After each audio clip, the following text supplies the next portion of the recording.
Let's see those jazz hands. Come on. Jazz hands are wore out. Yeah, come on. There you go, Andrew from We Run Guns. Walter, there he goes, Walter. This is why we do jazz hands, to get you riled up. Okay, we are live. I hope you got your big girl panties on. You're really, really going to need your big girl panties. Hopefully you listen to your mom and your big girl panties are clean. You washed them. Yeah. Yeah, because it seems like some people out there really want to get at us. Yeah. So, like, I don't know about you guys, but my mother always say, oh, you got to make sure you have clean underwear. You never know. You could be in an accident. Anything could happen. People will see your underwear. Yeah, I don't know. That always freaked me out, I was like, what? People are going to see my underwear? Yes, it could happen. It could happen. So anyway, we are live. Welcome back. They're just going to cut them off with a pair of scissors. So yeah, it doesn't make any difference. Yeah. But you don't want to be on the wall of shame of the dirty underwear, because I'm sure nowadays those guys have cameras. They'll take pictures. As long as you got guys' underwear on, Yeah, it depends. Depends on what you're looking for. Yeah, that's true. It depends. I get it, Walter. This is episode 343 of the Who Moved My Freedom podcast, coming to you live from the Strange Media Studios, our new studios. We are deeper up in Gainesville right now. So for anyone out there, I wonder if there are people out there who listen to us that are in Gainesville. I bet there are. Yeah, if you do, let us know. And of course, you guys can always stop by the studio here. It's kind of messy right now because we're getting organized, but you can always stop by. It's episode 343, and it's called Courts Say Gun Makers Can Be Sued for Marketing. WTF. Over, as Walter usually says. Route before, though. That's the thing that gets me about this. That's all been hashed out before. Yeah, there's laws against it already. Yeah. I think there was something in 2005 that went against it, but the courts I was reading just narrowly ruled like 4-3, the Connecticut Supreme Court for it. Yeah, but here's the thing. They're not, the laws, I guess, did not cover marketing. So they're going after Remington because of their marketing that they did. How are they marketing that makes you do weird shit? Yeah. So this is all about Sandy Hook, right? So unless Remington said, hey, get an AR-15 so you could be a school shooter, they can't come after them for marketing or anything like that. Where are they coming from on this? Yeah. Because if they could go after companies for marketing, then I could sue McDonald's for making me fat.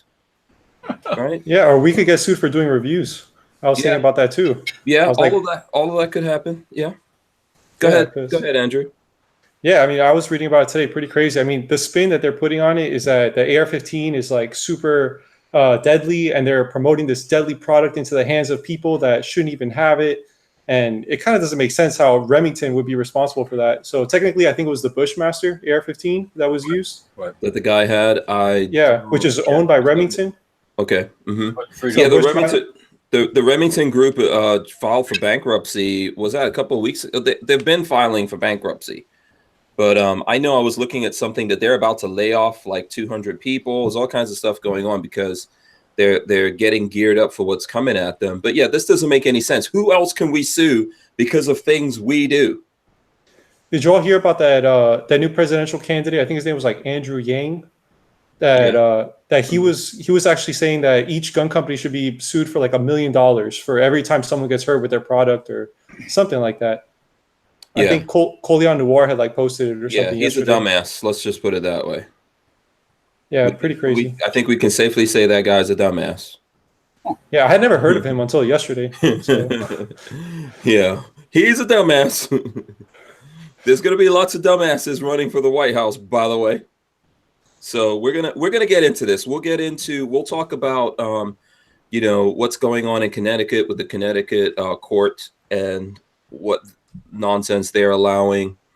We'll get into there's so many other things going on here. Republicans, speaking of running for office, Republicans led by Mitt Romney, not led by Mitt Romney, but Mitt Romney definitely didn't vote for the border funding.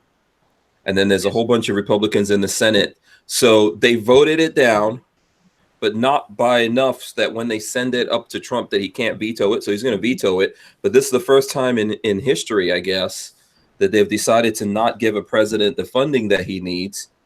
ironically enough, the borders have a terrible situation going on with 75,000 people crossing every month. But I guess Republicans in America don't think that's a big deal. Yeah, Right? because there's no different. Well, I won't say because they all are Democrats with an R next to their name. Yeah.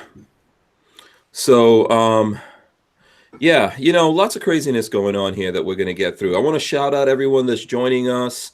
Of course, we've got Andrew from We Run Guns. There you go, a fellow Floridian. And there you, of course, that's a Barrett behind him. Very nice. Yep, that is. Yeah, nicely perched on the kitchen countertop there. For sure. Nice. I'm digging your cabinets, by the way. Thanks, man. Appreciate that. Yeah. I'm actually moving right now. I was like actually packing boxes today. Oh, really? All day Moving? today. Okay. Yeah, man. So I was like doing boxes all day. Check this out. I decided to use pink tape on all my boxes, hoping like any moving guys or like me going through like moving stuff, you're not going to be suspicious of any like gun or manly stuff. So because of the pink tape? Okay. Yeah, hopefully that works. All right. Let us know how that works out for you, because now everyone knows about your pink tape. Yeah, well, I guess you guys do, right? But the moving guys company, I don't think, hopefully they're not watching. Those moving guys they could be watching this. Who knows? Well, I guess we'll find out what happens. So what's up with the move? You're still in school, right? Or did you finish up? Yeah, no, I'm still in school. I'll probably start working in 2021 to be honest, because I graduate at the end of 2020 in December. So still in school. I'm in the hospital like 3 days a week now, 2-3 days a week now.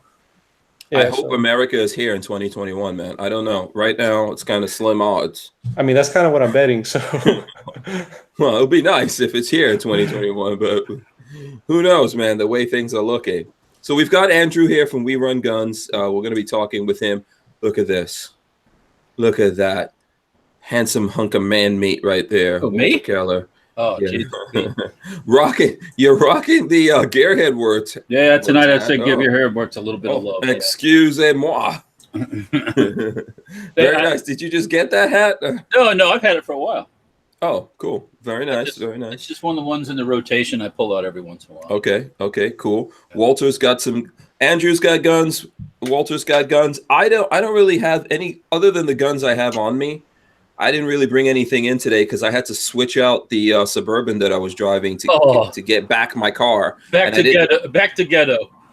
Yeah, and I didn't want to be over the body shop like taking a bunch of guns out. Yeah, getting those people all up in my business. So I didn't come in with anything, but Walter's got guns, Andrew's got guns. Yeah, got a few. Don't get in the way, man. We'll be talking about guns. Put a whoop ass on all y'all with Yeah. this mighty Yeah, ass. my agents here. It's an AK. What AK is that? That Arsenal. This is the Arsenal Sam 7 SF. Oh boy. Man, I could smell it from here. Yeah. Yeah, I kind of modernized it. Got a few things on it. I'll show you guys in a bit. Oh, okay, cool. Yeah. Flopping Garbage wants to know if there's an update with Neckbone. We would have to find out from Babyface P. He's not coming on tonight, But he posted a picture on Instagram. Neckbone looks like he's back to his old self. Is he running around? Well, I mean, just a picture. He wasn't moving real fast, I don't think. In the picture? Oh, okay. Yeah. I don't think he's going to be moving too fast for a little while here. So let me just go through here and try to shout out everyone. Archangel's here, Christopher Williams, DCG 44s. Let's see who else we got. Boss Hog. I've got to put my phone on silent. Boss Hog is here. By the way, if you guys are not subscribed to the Hank Strange Situation, get up on it. Yeah, subscribe now. Subscribe, and then somewhere down there you gotta hit the bell to be notified. And of course, make sure you subscribe to We Run Guns on YouTube, please. Yeah. For sure. I'll probably be doing actually a giveaway soon because I'm about to hit 10,000. Oh. Yeah, about to hit 10,000 subs. So I was going to probably do something soon. I was going to ask you guys if you guys have any ideas or anything I could do. Sure. Give away that Barrett. Any YouTubers that shoot guns and have mohawks and are like mixed black and Indian dudes, I think you should Stop your begging. No, so okay, that's a good question, Walter. Do you have ideas? No, I don't have a good follow up to that. Yeah, right at the moment. So, yeah. Well, I do have plenty of gear, so I'll probably be like giving away some of that stuff. Okay. I get things all the time, things I review. I literally have like a box of just holsters, like a huge box that I have right now.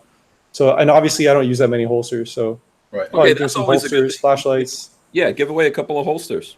Yeah. Why not? Of course, speaking of holsters, excuse me, shout out to Harry's Holsters right there. I don't know if you have any Harry's holsters, but you should, Andrew. Yeah, You not should. yet. Not yet. Yeah, you need to get up on that. And if you guys use the code Hank Strange at Harry's Holsters, it gets you 10% off everything except like what they have in clearance. So you guys can go check out Harry's Holsters, get you a holster if you're in the market, if you're looking for something. That's what I carry. That's what Babyface carries. Walter doesn't believe in holsters, but we're gonna make him carry go commando with the guns. Yeah. He goes commando. Yeah, he just puts the guns in his pocket right next to his junk, no control. Yep. And he hopes his junk doesn't shoot the guns. Yeah. Do you keep a round in the chamber? Yeah. Yeah. I mean, that's a brave okay, man. we're talking about a Keltec P32.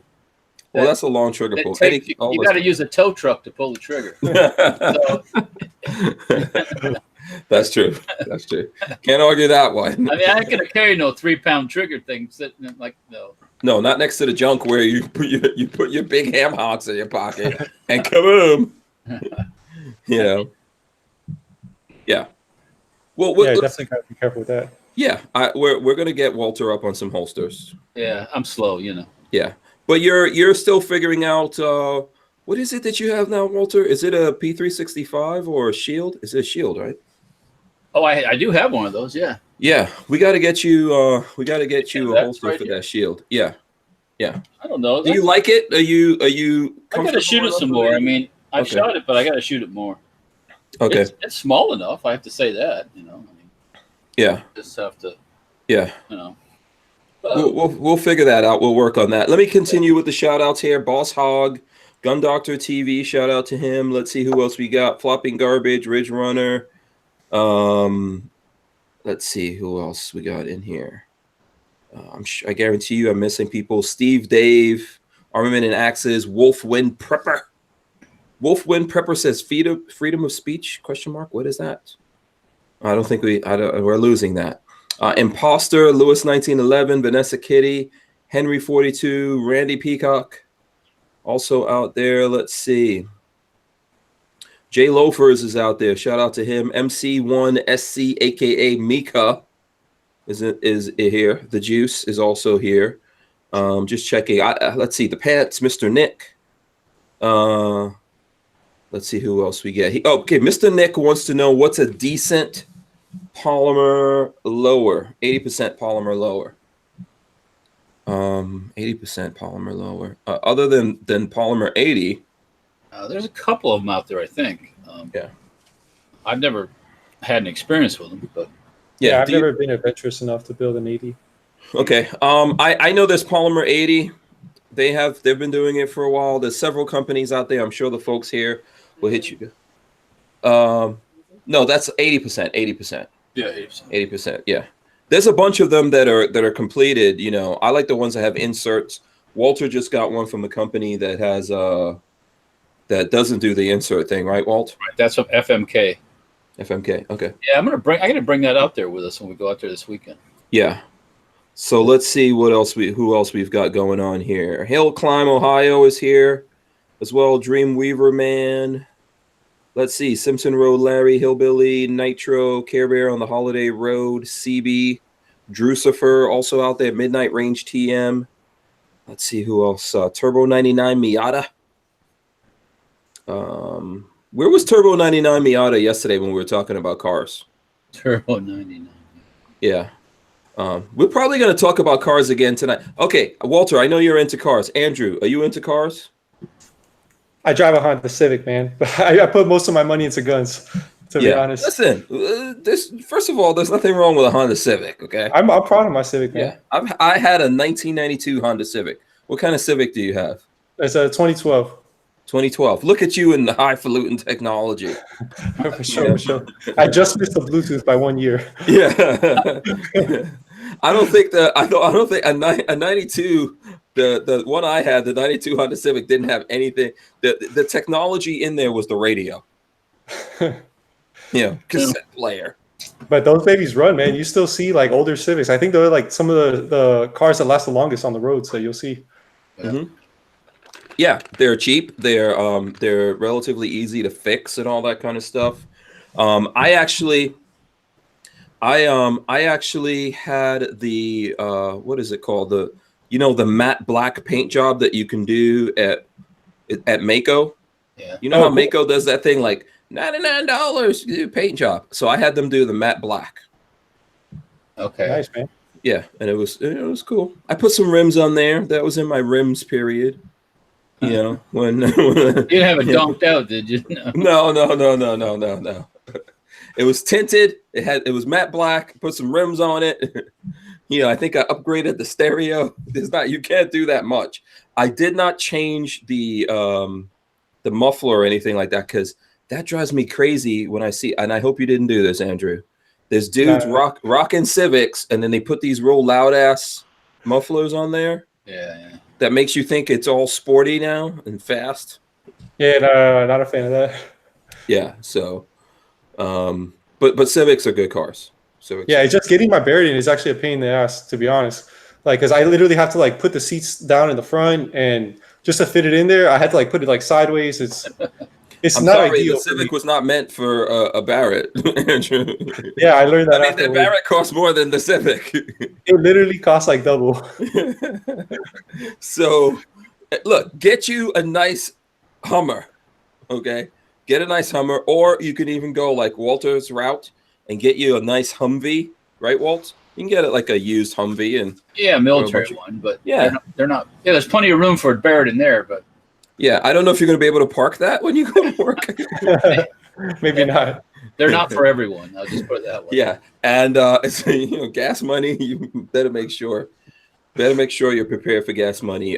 You can convert a Humvee to. Can you convert that to run on probably natural gas and stuff like that, right? You probably could. I guess. I don't know why you'd want to mess with it, but yeah, I guess you probably could. Yeah. Yeah, it's one of those well enough alone things, Yeah.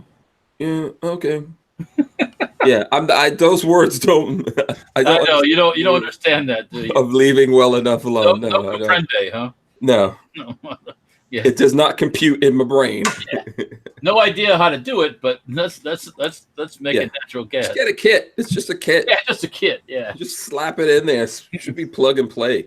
Put a kit in there. There's probably something somewhere. Yes. Yes, I think so. Well, there used to be companies. I don't know if those companies are still out there doing conversions and stuff like that. So I would just go with a better diesel myself, to be honest with you. Yeah. Yeah. What's that system? What's that system that some of the military vehicles have that they can run anything? You could put motor oil in there. Well, that's the multi-fuel diesels, but those are on the big trucks. They're not in the small ones. You can't put that on a Humvee? No, the military doesn't even use those anymore. No? Oh, okay. They want straight aviation fuel now, or the aircraft grade. Really? Yeah, JP1 or JP, yeah, whatever it is. Yeah. Oh, okay. Okay. I mean, it'll burn any kind of those out there, right? Because guys are getting those to be apocalyptic. The multi-fuel. I used to have a multi-fuel. Okay. Yeah, you can burn a mixture of diesel, and you can use used motor oil, anything that's any kind of oil or liquid that's flammable. It'll go in a multi-fuel. How did it run? I never got a chance to run mine with the used motor oil, but I know guys that do, and they say it runs better with it. Really? Because it lubricates the engine better. Huh. Because the new diesels they've taken all the sulfur out of it, so it's cleaner, but it's not necessarily better for the engine. So. For the engine, yeah, like a lot of stuff out there. Okay, interesting. But those guys there's guys that almost run straight used motor oil in their trucks. So. Yeah. Okay, I know my brother Anonymous is always very interested in that. He always tell me, "Oh, you need to get one of those vehicles. Then you're completely ready for the apocalypse." You won't get away very fast, though. I can say. Yeah, yeah. Unless you can pee into that thing and run it off of your pee, I don't know. because I'm not going to be, but I guess you could scavenge around in the apocalypse and get other people's motor. All I need is a freaking hammer and a nice, pick type chisel, and I can find all kinds of gas tanks. Boom. Yeah. There's my gas. But if you think about it, like every time you stop to do that, you're running the risk that the zombies could come get you. Zombies now, huh? When you jump out of your vehicle and then you're trying to jack someone for their motor oil or whatever, they're gonna run into a belt-fed machine gun. Because at that point there ain't no law. You know what I'm saying? So nobody's worried about ATF at that point. You're thinking ahead, Walter. Hey, speaking of that, have you guys heard Venezuela finally got their lights back today? It was like 7 days without lights, without power at all. Yeah. That's not bad. Can you imagine if that happened here? What would happen 7 days without power? We do that in Florida all the time, Andrew. Man, I know with the hurricanes and little things, but like a complete blackout. That's apocalyptic, actually. I mean, I think in all of America, it would be. It happens in places. A couple nights without any power, and some people would be freaking. They'd go wacko. But it happens in America. It's happened in Florida. It happens. I've been in New York, and it's happened. It's happened. Not the whole country. Yeah, they had the whole country situation going on. Yeah, the whole country would be rough. Like even when I lived in New Jersey, and I'm sure lots of places out there in wintertime, I was talking to someone from oh, you know what? I was talking to one of the guys from is it Accutech AKs, Walter? Or Accutech Arm, the guys that make that they make that AK upper. Okay. That we saw at Chacho. And I think they're in Colorado, and Colorado's getting like snow bomb or something. Did you guys hear about that? They just had a bad storm come through. Yeah, and that's what they were worried about, that they were going to lose electricity. Now, the whole country without electricity, here's what will really cause the apocalypse: when no one can get on social media for a week. Okay. It's either going to cure us all or it's going to destroy everyone. Because like with yesterday when Facebook and Instagram were down, man, there's people out there just losing their minds. Well, yeah, because it usually doesn't happen. Yeah, I was happy. I had a perfect excuse to not post anything on Facebook or Instagram. I knew eventually it'd come back, so Yeah. I'm always interested in what really happened. I think they said it wasn't a denial of service, like it wasn't hacked. No, they're claiming it was hacked. Oh, really? No. Yeah. Okay. Go ahead. I mean, that's what I saw today. I saw that they actually claimed that, and the United States was in on it. China actually went today and publicly announced that they suspect it was hacked. Huh? Because I was reading that they said it was a server thing. Okay, someone's gonna have to look that up. Yeah, I had seen it. Someone's gonna have to look that up for me while we're here talking and see what you come up with, because I don't know that I saw somewhere it was just something with they did something with their servers, and that's why like both of them were down at the same time. But it could be anything. All right, let me try to go through this really quickly. 22 cheapsters out there. Who else we got? Greg 98K, Pixamite. I don't know if I already said those people, but we'll get him twice. We'll get him YNH tacos and French fries. Ashley at Gunstreamer, shout out to Ashley at the Gunstreamers. We're on Gunstreamer. Now, let me ask you this, We Run Guns. Are you on Gunstreamer yet? Yes, I am. Awesome. You catch me on Gunstreamer. Sweet. Very good, man.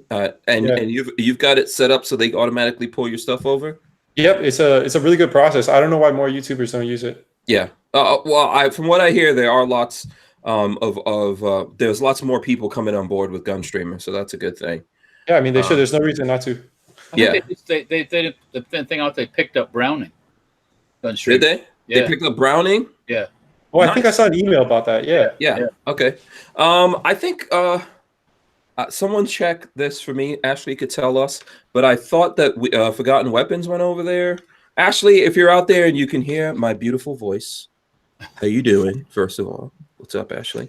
Let us know what cool new folks have come over to Gunstreamer. But I think there's several people going over there, so we're leading the way, Walter. Not that I was the first person to go over there. Yeah. Well, I mean, I got to post some more stuff. I haven't been doing it on YouTube either, but I got to post. Yeah. Well, you know what's crazy? There's a bunch of videos I pulled off of YouTube before that really they're not on YouTube, and I don't know, they might be on some other places. They might be on full 30 or something, but I'm going to put those videos over there because they weren't there for Gunstreamer to just automatically pull them over. But all my banned YouTube videos, I'm going to put over there, put it in a special, its own playlist and everything like that. So if people have noticed that there's videos that have gone missing from YouTube, it's because YouTube pulled the monetization. They don't want those videos there. And did you guys get hit last week on like Thursday, Friday? Because I've been getting hit for the last couple of weeks. I don't know specifically, but it was really crazy last week. Did you get hit? Yeah, I did, but I know of a lot of big YouTubers that did. Hootie Who is one that he reached out to me. Okay. The AK guy. Okay. He got hit pretty bad last week too. Like literally like 75% of the videos suddenly got demonetized. Yeah. And it must have been a change in the algorithm. Actually, I did a vid on it, man. I think YouTube changed their policies on firearms related content. I don't know if you've noticed or you've checked that out. Right. But they have examples now, and they also tell you what you are allowed to monetize. Mm-hmm. Which is, but the problem is they're not actually following through with it. Yeah, there's a lot of things coming. All of this stuff is coming at us. If you look at that interview, the show that Joe Rogan did with the second one that he did with the people from Twitter. Is it with Twitter?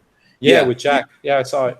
Yeah, you could see how those people are getting ready to come for us. They're not going to mess with liberals. They haven't, and they won't. And they had all kinds of excuses, but they had long lists of why they did things to folks like us. So I think we just need to get ready for that. Just like anything else, just be ready. So Ashley says there's been a bunch of channels that came in. Oh no, she said there's been a lot of hits on channels last week. So yeah, last week specifically, I think they must have changed the algorithm or something happened, but everyone got hit at the same time. Right. Yeah. So that's unfortunate, but it's coming. It's coming, as you all know. I don't know, man. I don't know. I feel like Chicken Little saying the sky's falling, because I've been telling people for a long time this stuff's coming, but nobody, so. It's just crazy that their policies specifically say you can monetize this, this, and this. Like, as long as you're not manufacturing something, as long as you're not manufacturing a magazine or a firearm or whatever, it's only a few things, like rules that they have for monetization for firearms. Most people are like 99% good to go. But for some reason, it's still, I think, discretion at whoever's manually reviewing you. Yeah, but I also don't want them telling me what the hell, I can do. If I'm doing what's legal, stay the hell out of my business. Yeah, I mean, I totally agree with that. But even within their restrictions, they're still not even following that. And there's no way that that's going to be the end of their restrictions. They're going to add, as time goes on, they're going to add more, and they're going to add more, and they're going to add more until the weight is so heavy on you. And on top of that, look, if you're doing gun stuff, they're already making it difficult for people to find your content. They've been reducing monetization and all that kind of stuff. It's all of this stuff is coming. It's going to happen. What we all need to do is be prepared for it. Start working with each other. Everyone can't play the same role here. So we need folks like Gunstreamer, but we also need content creators. We need the audience as well to come over. We need manufacturers like Safety Harbor Firearms. We need everyone getting on the same page here. So. Can I show them how to thread a barrel? Ooh. You can on Gunstreamer. how to use a lathe? Ooh. Yeah, you and I can't do any. We can't show people. Walter, you took apart a gun. Remember that? You just like that. What was those handguns that you had the other day? The Makarov and the PA-63. Yep. Yeah, they didn't want you. Just the fact that you took that thing apart. Nope. Oh.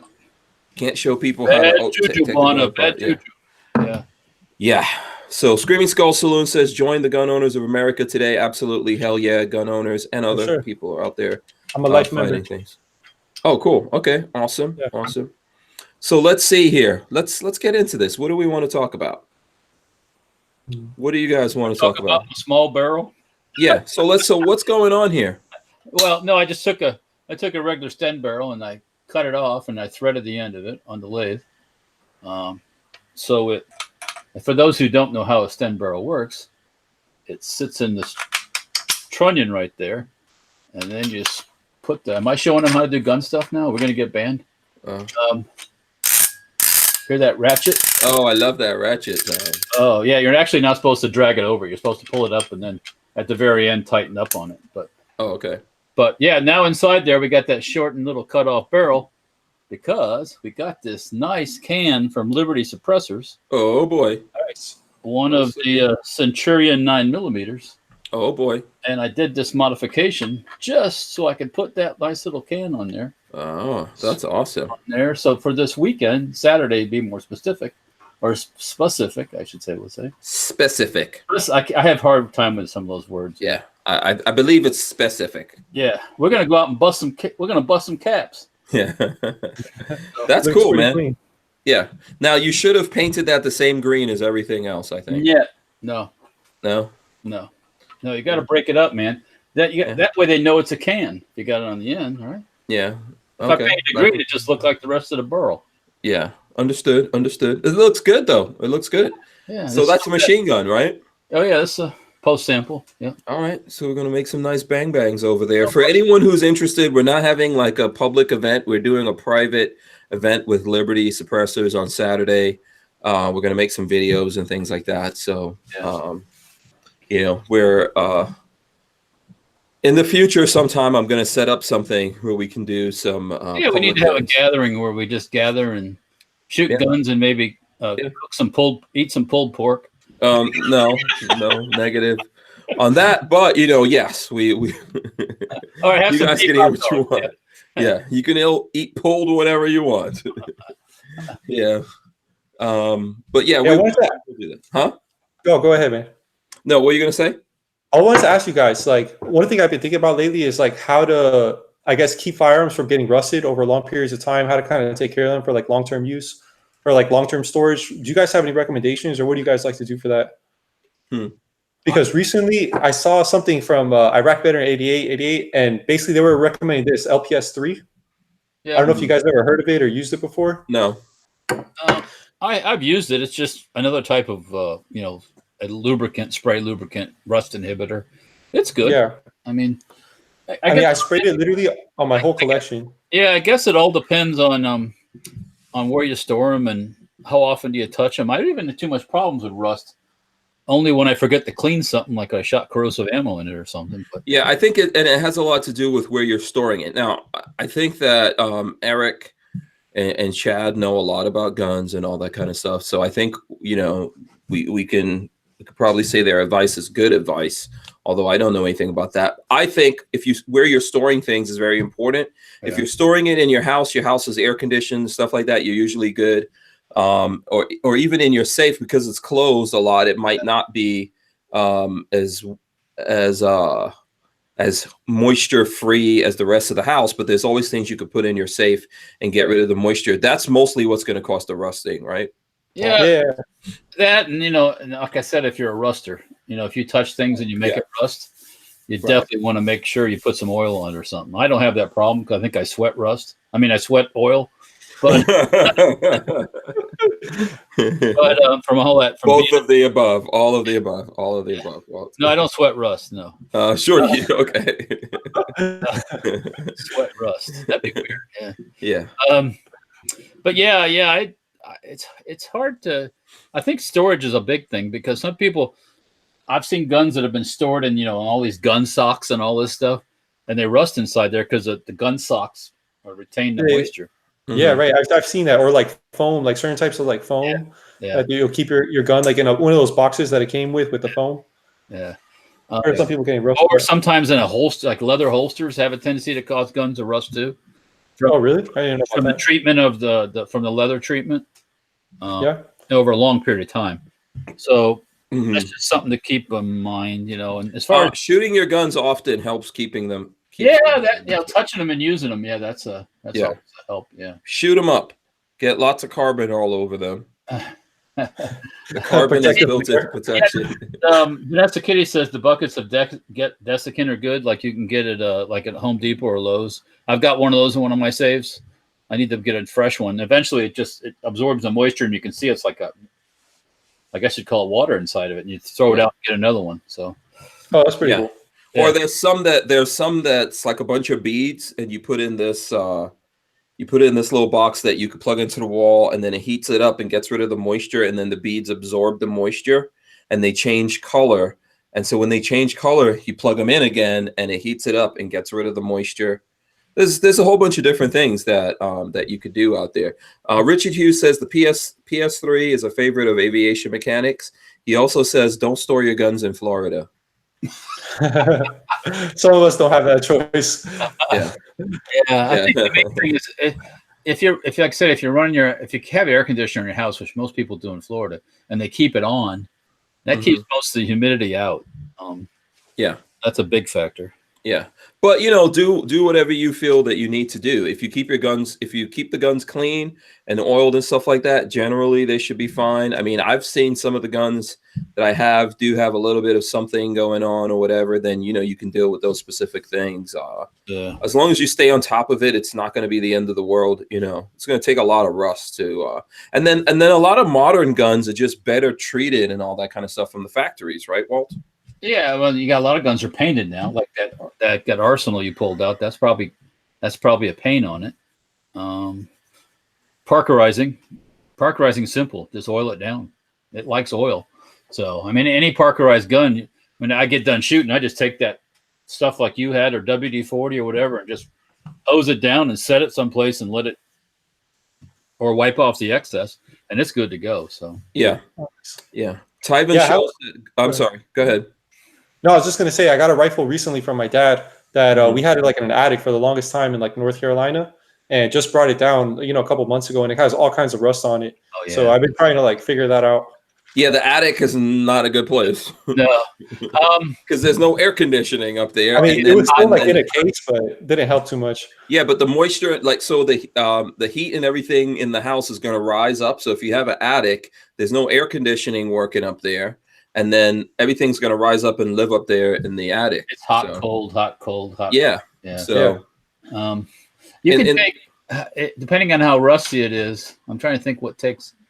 I've used really the real fine steel wool, and just carefully. Sometimes the 000 or something. Yeah, to get it off. There's a couple tricks to getting rust off. I forget what there's something I've used. Of course, the steel wool with some oil.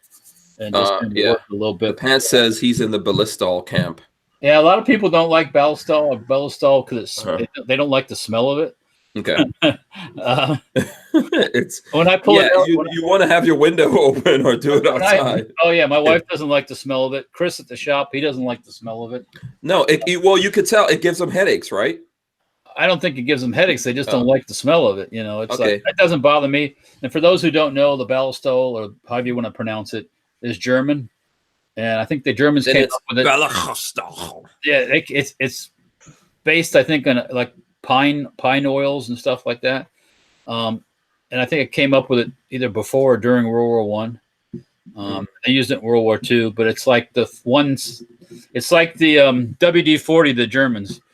They use it for conditioning leather, for cleaning guns, for you name it. The Germans have used it, and it says it on the bottle the same way. So, but it has a smell that's kind of unique. So, yeah. Razor JB says apple cider vinegar to remove the rust. Yeah, you can put things in vinegar, and that will take. Okay. Yeah, I don't know how it likes bluing though. So that's the only thing about vinegar. Yeah. I like when you get a jerry can that's got rust in it, just pour a gallon or two of vinegar in it, which is cheap, and just let it sit, and then turn it. Eventually, it'll clean the thing out, and you hose it out, and it'll be clean. Yeah. Florida Gun says, or if it gets really bad, Navy jelly. What the hell is Navy jelly? Is that a real thing? Is that a byproduct of sailors out on the ships, handling their own business? Navy jelly. I never heard of that. Yeah, it's one of those things that's been around forever. Actually, it's like a rust remover type stuff. Yeah. Yeah. Pixamite says, I think Ballistol smells really great. You will continue to live if you eat it. I've noticed I'm very sensitive to smell, and things like that give me a headache immediately. Yeah, certain things will set you off. That's for sure. I mean, but yeah, it doesn't do that to me. So yeah. Is Navy jelly really a thing? Yes. Naval jelly, not Navy jelly. Yes, look it up. Oh, you probably are, right? Oh, naval jelly. Naval jelly, yeah. Naval not jelly. From your navel. That's what I was about to say. Not the jam out of your navel. Oh, okay. Yeah. Aren't there also like rust-proof bags and stuff like that that you can get that you could put guns in? And Yeah, you know, there's all kinds of tricks for preventing rust, but I think the main thing is just a quick wipe down with some kind of oil. And like I said, if you're shooting corrosive ammo, to get that stuff out of the gun, and then I don't usually have any problems. I'm like the worst one for doing maintenance. So yeah.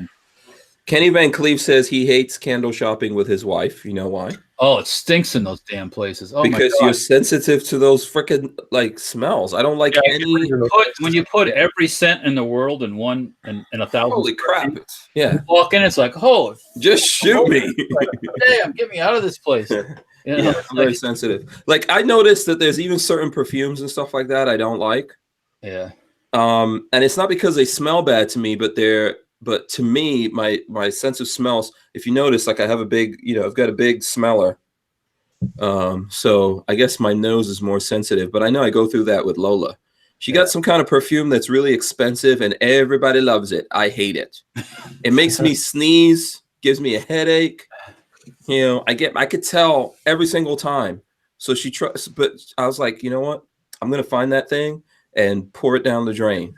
So it's hidden somewhere for me, but she still wears it. She was just like, oh, I'll just put it on when I'm leaving. But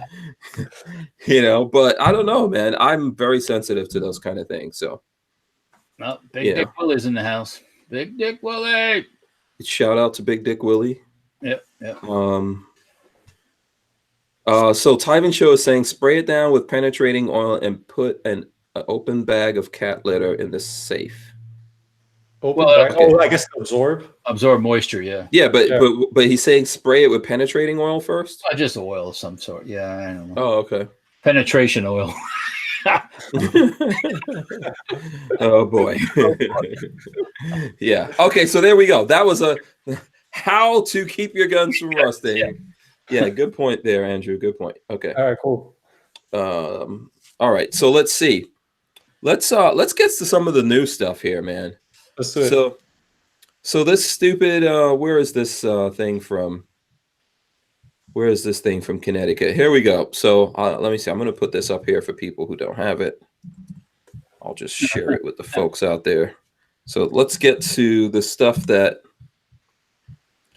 every day, man, there seems like there's a new thing coming up. So, right. So this is where I'm pulling this one from Truth About Guns. Connecticut Supreme Court today overruled an appeals court allowing a nuisance lawsuit against gun makers to go forward. The suit claims gun makers had some responsibility for the Sandy Hook school massacre and accordingly should pay big bucks to the plaintiff. How are they responsible? Explain that one to me. Yeah, so previously a Connecticut appeals court ruled that the suit employing a novel quote-unquote strategy by a Connecticut personal injury law firm fell squarely under the Federal Protection of Lawful Commerce in America Act. That doesn't just protect gun companies, but lots of other companies. However, the Nutmeg State's High Court ruled that some aspects of the suit fell outside the PLCAA. And from when I was reading this before, it's the marketing and stuff like that they're allowing them to go after the marketing. Well, let me ask you something. When is the last time you've seen a Remington ad? Well, first of all, there's no ads on TV. There's no ads on radio. The only place I see that these guys advertise is occasionally in magazines. In magazines, maybe on social media and things like that. They have their own. You would have to prove that somehow. I don't know how you're going to prove this. I don't get this. This is basically what they're arguing. I see it here in USA Today, which is obviously more left-leaning. And what they're saying here is that they advertise the gun model in ways that glorified it to young people and that the weapon is inherently dangerous. So it's an automobile. Yeah, so that's basically their rationale behind going for it. I mean, how are they specifically marketing to young people? I don't know how they're going to. I think one of the things I'm trying to pull it up. I think there was something. Okay, so in the lawsuit, this is from the New York Times. In the lawsuit, the family seized upon the marketing for the AR-15 style Bushmaster used in the 2012 attack, which invoked the violence of combat and used slogans like "Consider your man card reissued." Okay. So what's that have to do with a school shooting? Yeah. And so the lawyers of the families argued that those messages reflected a deliberate effort to appeal to troubled young men like Adam Lanza, the 20-year-old who charged in that that Adam shooting. Lanza saw that marketing. You can't. Yeah. That's what. Look, this is bullshit. At the end of the day, this is all unadulterated, pure bull caca. Okay, The type with the nuts in it. you mentioned right in the beginning these personal injury lawyers. You know, of course, in this country, I don't think that you don't have to say if they lose a suit, they don't have to pay for it. You know, the time and all that money spent, you know, defending against it. Yeah. Listen, this is the Connecticut courts. Who knows what happens here with the Supreme Court? I think this is very dangerous because. Well, would it continue escalating? This is the Supreme Court of Connecticut. Yes. Yeah. Well, so let's say, for example, let's look at things. Can people sue the plane companies because, you know, on 9/11 these guys flew these planes into the towers? Well, if you think the way they think, yes. Yeah. Can we sue when this guy rented was it a U-Haul or a Home Depot truck? I think it was a Home Depot truck, right? What for what? The guy was it in New York that the guy rented a Home Depot truck? Yeah, and I think it was a Home Depot truck. Yeah. Yeah. Can we sue Home Depot because they advertise those trucks? I'm sure they probably already have been sued. Yeah. Of course, lawyers always try to sue. They name a whole bunch of people in the suit, and then it all trickles out in the end. You know. Yeah. I think that, look, of course, lawyers are going to try to sue, but there has to be a line that we draw. Otherwise, everyone's going to get sued for everything. Well, there's a person who did this. If you want to sue someone, there's a person who did this. See, the problem is there's nothing there to get. Well, right? then, you know, that's unfortunate, right? Maybe people need to protect schools. Maybe that's what they need to do. Maybe stop this free or no gun zone or whatever the hell they call it now. Yeah. Yeah. That's the problem. It's batshit crazy. It's batshit crazy, but you know, I don't know what else we would expect. Ultimately, this stuff is probably going to have to go to the Supreme Court. Who knows what they're going to do? I mean, if you look at Republicans and all that, what's going on here is pretty horrible. So it's probably going to come down if there's a jury or anything in the case. You know, it's all going to come down to who's sitting in there and like what their beliefs are. But all it takes is what, one juror to stop it. It all depends how much trying takes place. Yeah. It's terrible that people get killed, but it's once again, as I always say, it's not your fault. It's not your fault. It's not my fault.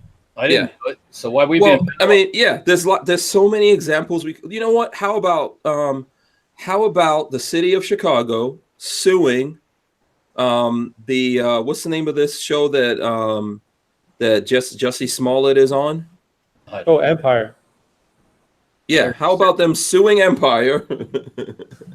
You know, because Jussie Smollett did some crazy shit. I mean, come on. I really don't, you know. Yeah, I mean, you could go everywhere with it. You could go to video games. You could start suing them. You could start suing rappers that glorify guns in their videos. You could, you know, take it as far as you want to go. Yeah, absolutely. You point the finger to everybody if you want to. Yeah, ultimately, we have broken people in our society. And they should be dispatched. Absolutely, yeah. You know, Did you see? Of course, the California governor's not going to do any more deaths. No more death penalty stuff, right? Yeah. So did you see? I think it was a sheriff in one of the places where one of his guys got killed by one of these assholes, coming out and you know, stating his thoughts on the governor's you know, turning off the death penalty in California. Mm-hmm. You know, listen, for sure they need to take a closer look at the death penalty, right? There's people that police departments and prosecutors are unjustly convicting. That happens. But most but there's people in there as well as that we know these are people that are not productive to society. There's all kinds of people at what do you call it, serial killers and everything else. They get coddled in the jail. You know, it's like So I mean, I think that, you know, first of all, we've got too many laws. We need to simplify down those laws, and we need to have a set of laws that when people do this, we do this to them. And there's a whole bunch of other stuff that we don't need to criminalize. But guess what, people? We're criminalizing something right now in America. It's called the Second Amendment. Literally, you know, written into the Constitution, we are criminalizing the crap out of it. They're trying to anyways. Yeah, and guess why they want to do that? So they can put you in jail. All You right. know? Speaking of which, do you guys are you know how like, prices will fluctuate before elections, things like that? Mhm. What are your guys' take on like gun speculation and people kind of buying things in advance, thinking the prices will go up before elections? Like let's say for 2020. Sure. Hmm. Go for it. Uh, If you got the money, I'd be buying stuff. Yeah. Now, please remember that Walter is a manufacturer. I tell anybody that if you can buy a $25 receiver and sell it for 300 in a rush, you've done pretty good. Yeah. That's exactly what'll happen if they threaten to do stuff. Yes. You Look, buy the- I say buy low. Buy low. six- Always buy low if you need stuff. If the you don't, six if or you don't need to spend, go ahead. Go ahead, Walt. I'll buy the $6 or $7 AR-15 mags if you can afford it. Yeah. Throw them in a box in a closet and forget about it. Because if it gets nutty, that'll be a $30, $40 magazine overnight. Now, some Yeah. people get mad and they say like, "Oh, that's like taking advantage." What is it? Price Nope. hiking or scalping? I don't know what's the term for it. Gouging. Gouging. That's what it is. Yeah. Okay. Did you ever buy a $300 receiver? No. I didn't either because I knew what was going to happen. This happened. Yeah. Oh, Yeah. Look, if you don't have enough gun stuff and you have money and the prices are low, which they are right now because all these companies now's a good over time. manufactured stuff, sure, it's a good time to buy. But here's the thing. If you do have enough stuff, okay, and you don't have the money, or you do have money, but there's probably better things to do for your money, just get ready, people. If you have enough guns and ammo and all the other things that you need out there, don't go out there and spend, your last pennies buying gun stuff, because there's a lot of other things that are going to come to us at the same time or first before all these things go down. And if you wind up broke, then you're going to sell those things in a panic, and whatever point you were trying to accomplish is going to be wasted, right? So that's the thing that I would say. If you don't have enough things, get out there. If every now and then, like Walter's saying, put aside some money. Like, hey, let me get this thing. Let me get that thing. Now ultimately, go ahead, Walt. you see a good deal, and if you can do it, grab a couple. It don't hurt nothing. Yeah. You're not going to lose your money on it. Yeah, I mean, it always interests me. Like in 2012, when obviously the Sandy Hook situation happened, prices went crazy. I don't know if you guys remember that. Magazines were going up. Even Such with his YouTube channel. I remember on his channel, he even said that he bought the 33 round Glock magazines for like 4 times the price or something. People, even someone as sensible as him, still like freak out and pay crazy money for things. Right. Because it always calms down after a period of time. Yeah. Always does. Even if they banned it, you couldn't get it again. Like the assault weapons ban, things always chill out afterwards and then people go, oh, shit, I got some money. Hey, you want to buy this? It's like boom. Yeah. But something I would suggest to you guys out there, if you have money, put the money towards fighting for the Second Amendment. Okay. Just think about that for a second, because you could buy all the guns in the world. And you could say that, when they come to get your guns, they're going to get it from your cold, dead hands. And when they show up with tanks and MRAPs and attack helicopters and all that stuff, you are going to you're going to surrender your shit real fast, especially when you're by yourself and you don't have a whole militia surrounding your house to protect you. So fight, use some of this money, if you have the money, to fight back, to help get people. I'm not just talking like on a national level. Start in your neighborhood. Make sure if your local sheriff is a gun guy, believes in the Second Amendment, you might want to support him and help get him back in office, so that when that time comes, the local sheriffs go, no, we're not going to let you guys roll in here and take guns from people, right? You want to do things like that so that your community is going to stand behind you when that time comes. Because if you just go out there and get a bunch of guns, and then you don't pay any attention to what's going on with laws and what even Republicans are doing, you will have to surrender those things. I don't care how badass you think you are, because you have those things. If you're on your own and there's nothing to back you up, then you're going to surrender them. So, no, definitely right on. I mean, that's why I became a GOA Life member. I definitely wanted to do my part before I started, stocking up and doing all that stuff. But still, I think if you can, there's always a balance of things, and you definitely want to be preventative versus like, trying to react. Yeah. So Ray Bozzolo says, what's the best way to do that, Hank? Do you guys have some ways? Do you guys how can people get out there and fight for their Second Amendment, Walt? Well, I guess you contact the people who are supposed to be representing you. Yeah, you could run for office yourself. Run for office, yeah, you can do that. I personally can't afford to do that. I can't take an income reduction to do that. Yeah, but you're doing stuff, Walt. You come on here with us. Yeah, I would have to fight my out. tongue if I became a politician too. No, we would support you, Walter. No, it wouldn't last very long. I'd piss everybody off right from the beginning. But listen, if Trump was able to do it, nowadays, you could do it. that's life. That's how you get ahead now. Yeah. Now just be. I'm telling these people, if you're gonna run for office, you better say exactly what's on your mind. Hells yeah. And if people don't like it, go. Too bad. Yeah. You know what? I was looking at an interview with Praz from the Fugees. I don't know. I'm going to assume, Andrew, you've heard of the Fugees. Yeah, of course. Yeah. Walter, I'm going to assume you never heard of the Fugees. Right assumption, yes.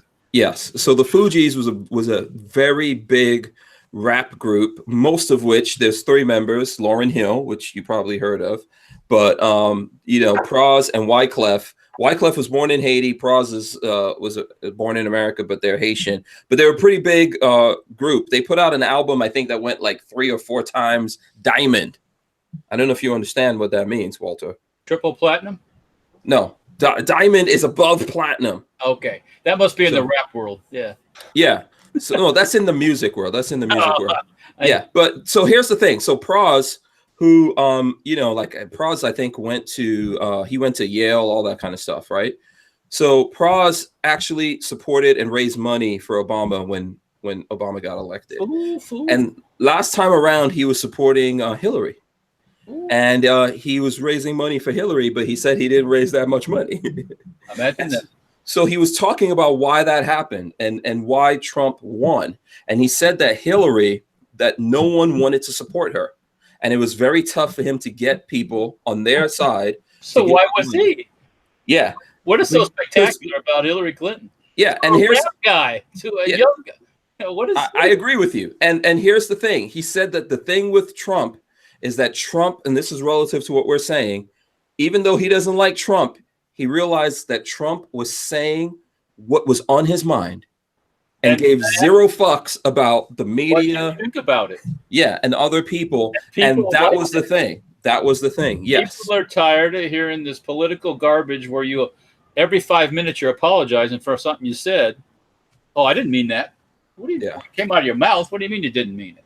Yeah, I mean, a lot of people, I think, assume that the masses are stupid or that we don't understand. Like you're trying to play us, you know. You kind of see through people, at a certain point. And I think that's probably what happened. Yeah, people are just tired of all this bullshit. It's like exactly that's what happened with Trump. And he said it. He said they gave people these 2 choices. They gave people Hillary and they gave people Trump. And then they told everyone, vote for Hillary. She's horrible. She's a terrible person. She totally lies to you. She won't say what she really feels. But vote for her because she's better than Trump. And the people were like, fuck you. We're voting for Trump. Yeah, and look at okay. Okay, let me just say people live in the normal neighborhoods or the hood, we'll say. They know when somebody's messing with them. They know when people are storying them, telling them stories. Yeah, absolutely. And what's coming out of Hillary Clinton's mouth 24/7? It's a story. Oh, not the truth. Well, yeah, she goes. I mean, he said. I'm telling you. So Brian Quick is asking me how you spell Praz. It's Pars. And if you look it up, it's on Vlad TV, and he's talking. It's something to do with Hillary Clinton that he's talking about. She didn't want to. He was mentioning Benghazi, all kinds of stuff. And this is a guy raising money. He said that he raised $2 million for her. I know there's some people in America that ignore that thing, Walter. That thing you're talking about, they ignore it because what name is behind the political party. Look, I don't like Republicans. Anyone that knows me knows that I don't like. Especially when I meet them, I realize that a lot of them are fake ass. I don't like, one of the problems he said with America is the 2-party system, right? So I don't like Democrats. I don't like Republicans. I think this is why I fight for the Second Amendment. We all ultimately need to be able to defend our freedom, and we can't leave it up to other people. But we can see through the bullshit. And when that choice came down, we saw one guy who maybe a lot of people didn't like him, but he was saying whatever he wanted to say. And we saw Hillary and we were like, there's no way in hell. Everybody could see there's something wrong with her. Hacking up a hairball every time she started talking. It's like, come on, man. It's like, yeah. So the thing is, like, I think we were talking about what you can do. I'm going to tell you, there's things you can run. You can support people that you know believe in the Constitution, believe in the Second Amendment. Okay, you can get in touch with your politicians. You know, there's a bunch of things that you can do. I mean, we can just sit here and list it. Andrew, I don't know if you even if you don't want to spend money, let's say like you don't want to spend any money on it and you don't have the money for it, you know, just a little bit of time, you know, would be more than enough. Like, for example, me, I have a bunch of stamps that I bought at the post office, and GOA, every time they send me letters, they usually have like these little postcards that you could send to your representatives. Okay. You literally don't have to do anything but put a little stamp on it and drop it in the mail, like 35 cents or whatever. Yeah. You know, another thing I like to do is like on these websites, they have like a take action section. Like, I know I used to do it on the NRA, and then the GOA also, you have it. And basically they have these like pre-written letters, and all you have to do is put in your information, like your name and address. Yeah. And then just press send, and it takes action on all these like bills coming up. And it literally just takes a few minutes, and it, you know, it makes sense a message. Yeah. By the way, Rodney Brady says, Hank, ça passe. He says he has a few Zos listening. Okay. Mambule. I don't know anyone who knows what that is, but that's patois right there for you. A little bit that I know. I grew up with a lot of Haitian people, by the way. So I grew up with a lot of Jamaicans, Haitians, and stuff like that. So yeah, listen, I think that there's lots of things that we could do to push back. Okay. Everyone has to do their own thing. I'm not trying to say all this to tell you guys to support me or whatever, but you know, that there's lots of us who are out there speaking our mind about this and putting it on the record and trying to help people. We're creating things so that when people have questions, they can come and listen to it and hear our point of view as well as other people's point of view. There's people trying to silence our voices. You've got to support people who are out there trying to give us voices, like Gunstreamer. There's a lot that we can do because there's not one front that this is going to be fought on. Sure, it's the squeaky wheel gets the grease. You know, I think politicians, like the louder group, is the one that's going to get the most attention, even if they're not the majority. Yeah. And then also like staying strong on social media. Just the other day, someone was telling me on my YouTube channel, like, hey, you should be careful posting about guns and things like that. The government's going to come after you. They're going to be watching this, that. You know, I get those comments all the time. But, you know, at the end of the day, what I kind of told this person, I kind of took the time to write him like a nice message. And I told him it's important that we stay on these social media platforms. We keep promoting these ideas, because if not, we're not going to get new gun owners into the community, you know, to help us for the next generation. So we can't like kind of back down. We got to stay as strong as long as we can. Yeah. And we're doing all of this. I don't know if this is what you were going to get to, Walt, but we're doing all of this because we don't want to fight, but ultimately we may have to. That's the thing. It may come to that. I don't personally want it to come to that. But that's the ultimate position that we're going to get to. There's no reason doing all of this and not realizing that one day you're going to have to fight. If you seek peace, you have to prepare for war. Ultimately, if you want peace and you want freedom, you have to be prepared to fight for it. Because if you're not prepared to fight for it, then people are just going to roll up on you and go, there is no freedom for you. Yeah. So I mean, that could possibly well be in the future, but I think at this point, you know, peaceful means, and there's plenty of peaceful means that we could do right now. You know, there's no need to even take it to that level yet. I mean, there's plenty of things people could be doing. You know, like I was mentioning, just donating money, staying on social media, sending letters, making phone calls, emails. Don't spend your money with these anti-gun people. Oh yeah, that's another thing. Don't support these anti-gun actors, these musicians, and companies. Yeah, we found out about a few companies. Yeah, I mean, you know, I don't go to Target. I ain't going to fucking Target. I like sporting goods, male and female, right? Not freak show on this side and this though on the other side. You know, it's like no, I'm not. No, you know, it's like I don't need to give them my money. You know, it's hard to do sometimes because certain places only have certain things, but you know, do the best you can with it, and you know, they're like going to buy gas from a Citgo station because Citgo's run by the Venezuelans. I don't know. I don't think though the Americans pump the gas, so you know it's like that's a tough thing. That's a tough thing. Yeah. Look. Ultimately, if every single company that came down on us, we did not buy something from them, we would starve. We would have no clothing. But we do have to try. Yeah, we have to try to pull things back from them. You know. You know, you got to let them know that you're not gonna partake in their silliness if you know it comes to that. And enough people do it. They listen to this. When the money gets weird, they listen. Yeah. So do you think Dix is gonna listen when Dix is going out of business? They've already lost a lot of money. So now we're gonna. Oh yeah. I'm just waiting for the stock to go down. You know. Yeah. And they're probably going out of business anyway, right? Because people just aren't shopping those big box that much. Yeah. By the way, Jake Delahome wants to know. He says, Hank, what does bumbleclot mean? Okay, it's a curse word. Huh? Is that more Haitian stuff or what? That's a Jamaican slang. Do you want to take a? Does anyone out there want to take a guess what that means? Who? Bumbleclot. Is that like you got something stuck in your ass? What is the problem? It's related to the butt, in my opinion. I know what I think it means. Right? That reminds me of the movie Paid in Full. I don't know if you ever saw that, Hank. Yes. The movies, Hank. I bet I've seen. Not Paid in Full. Belly was Belly. Belly. Yeah, that's a hip hop movie. With Nas, DMX. Yeah. Go ahead, Walt. I'll get to the meeting. Theater on Sunday. You going to the movies? I went to the theater on Sunday. You went. Went to the theater, and I saw the latest Marvel movie. Oh, why you? Okay, so you're supporting the SJWs. I know. I was it good? Was it good? I thought it was all right. Yeah. Okay, that's good. That's all that counts. Yeah, it was entertaining. I stayed awake the whole time. Oh well, then it's good. Then obviously it was entertaining. You know, some of these movies you go in and there's like all these quiet, like Harry Potter talking scenes where they talk quiet in the dark for a half an hour. Mm-hmm. Yeah. If it doesn't have tanks, Walter goes to sleep. So I'm assuming they had some tanks and guns and stuff like that. There was action. It was action. Yeah. Okay. Was the chick hot enough for you in there? Oh, the what's her name? Captain Marvel. Yeah. Yeah, she's a fine filly. Yeah. Okay. All right. See, there you go. That's what probably kept you. I mean, she's not in your pecker. She's not overly fine, you know. Well, it's like, oh my God, she couldn't do that. She's too cute, you know. Yeah.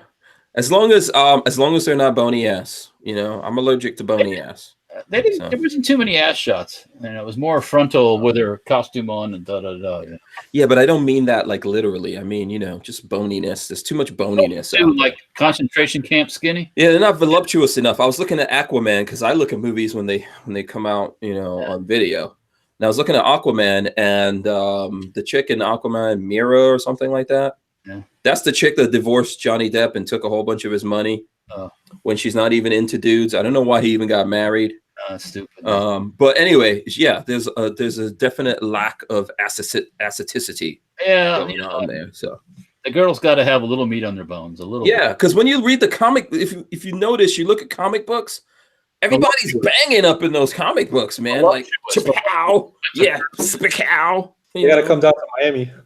Oh. Listen, I've been to Miami. I know.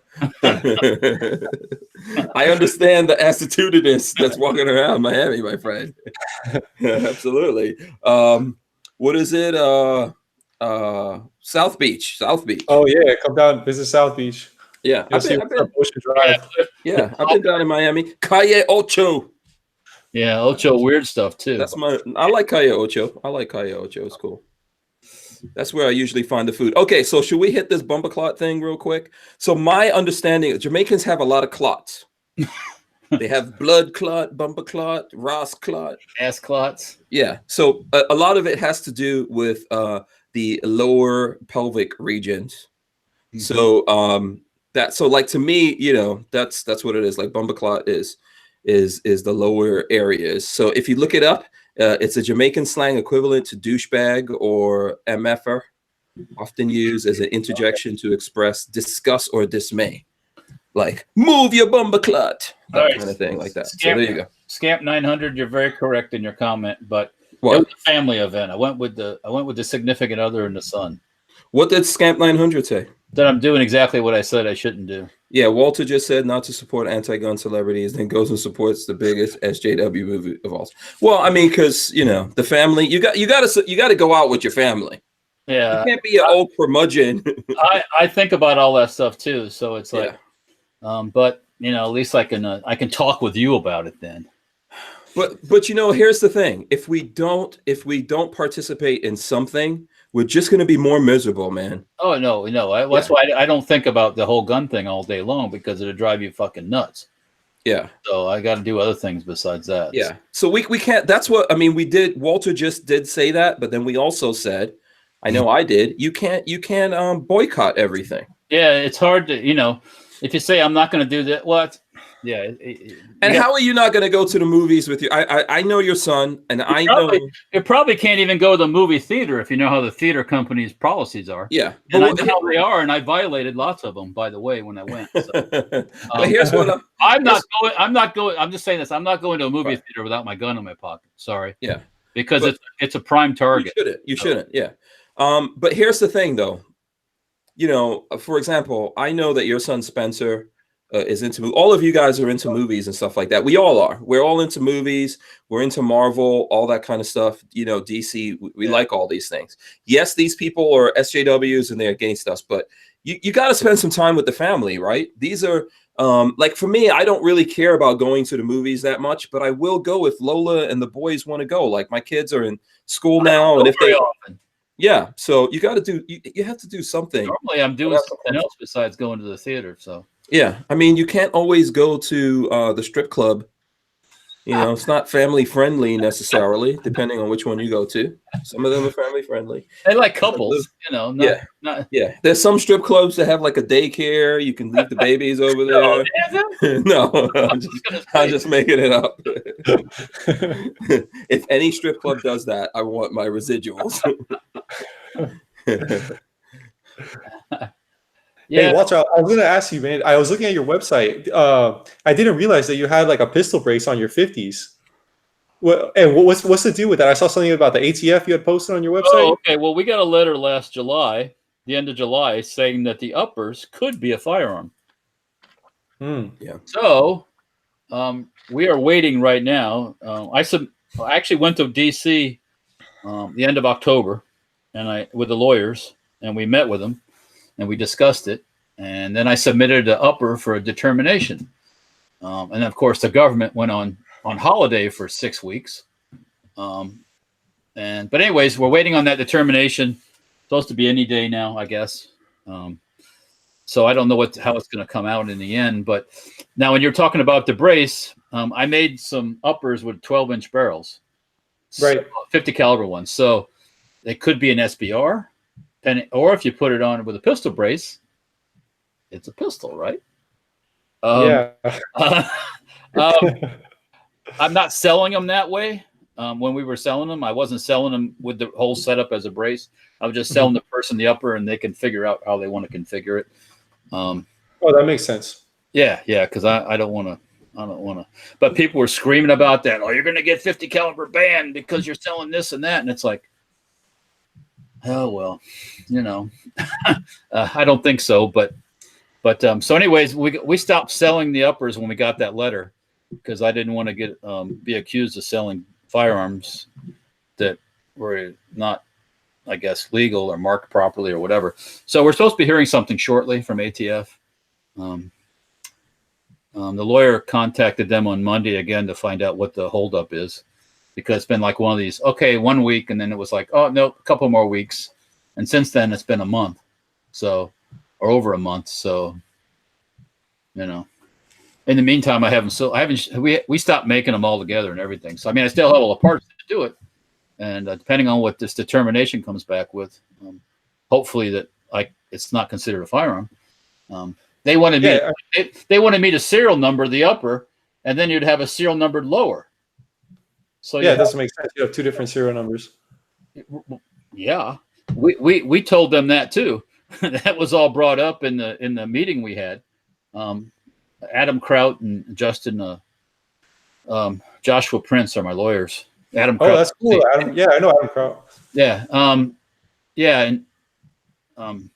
So those guys know how to deal with that, and they've dealt with ATF before. And the people we were meeting with, they've had dealings with them in the past.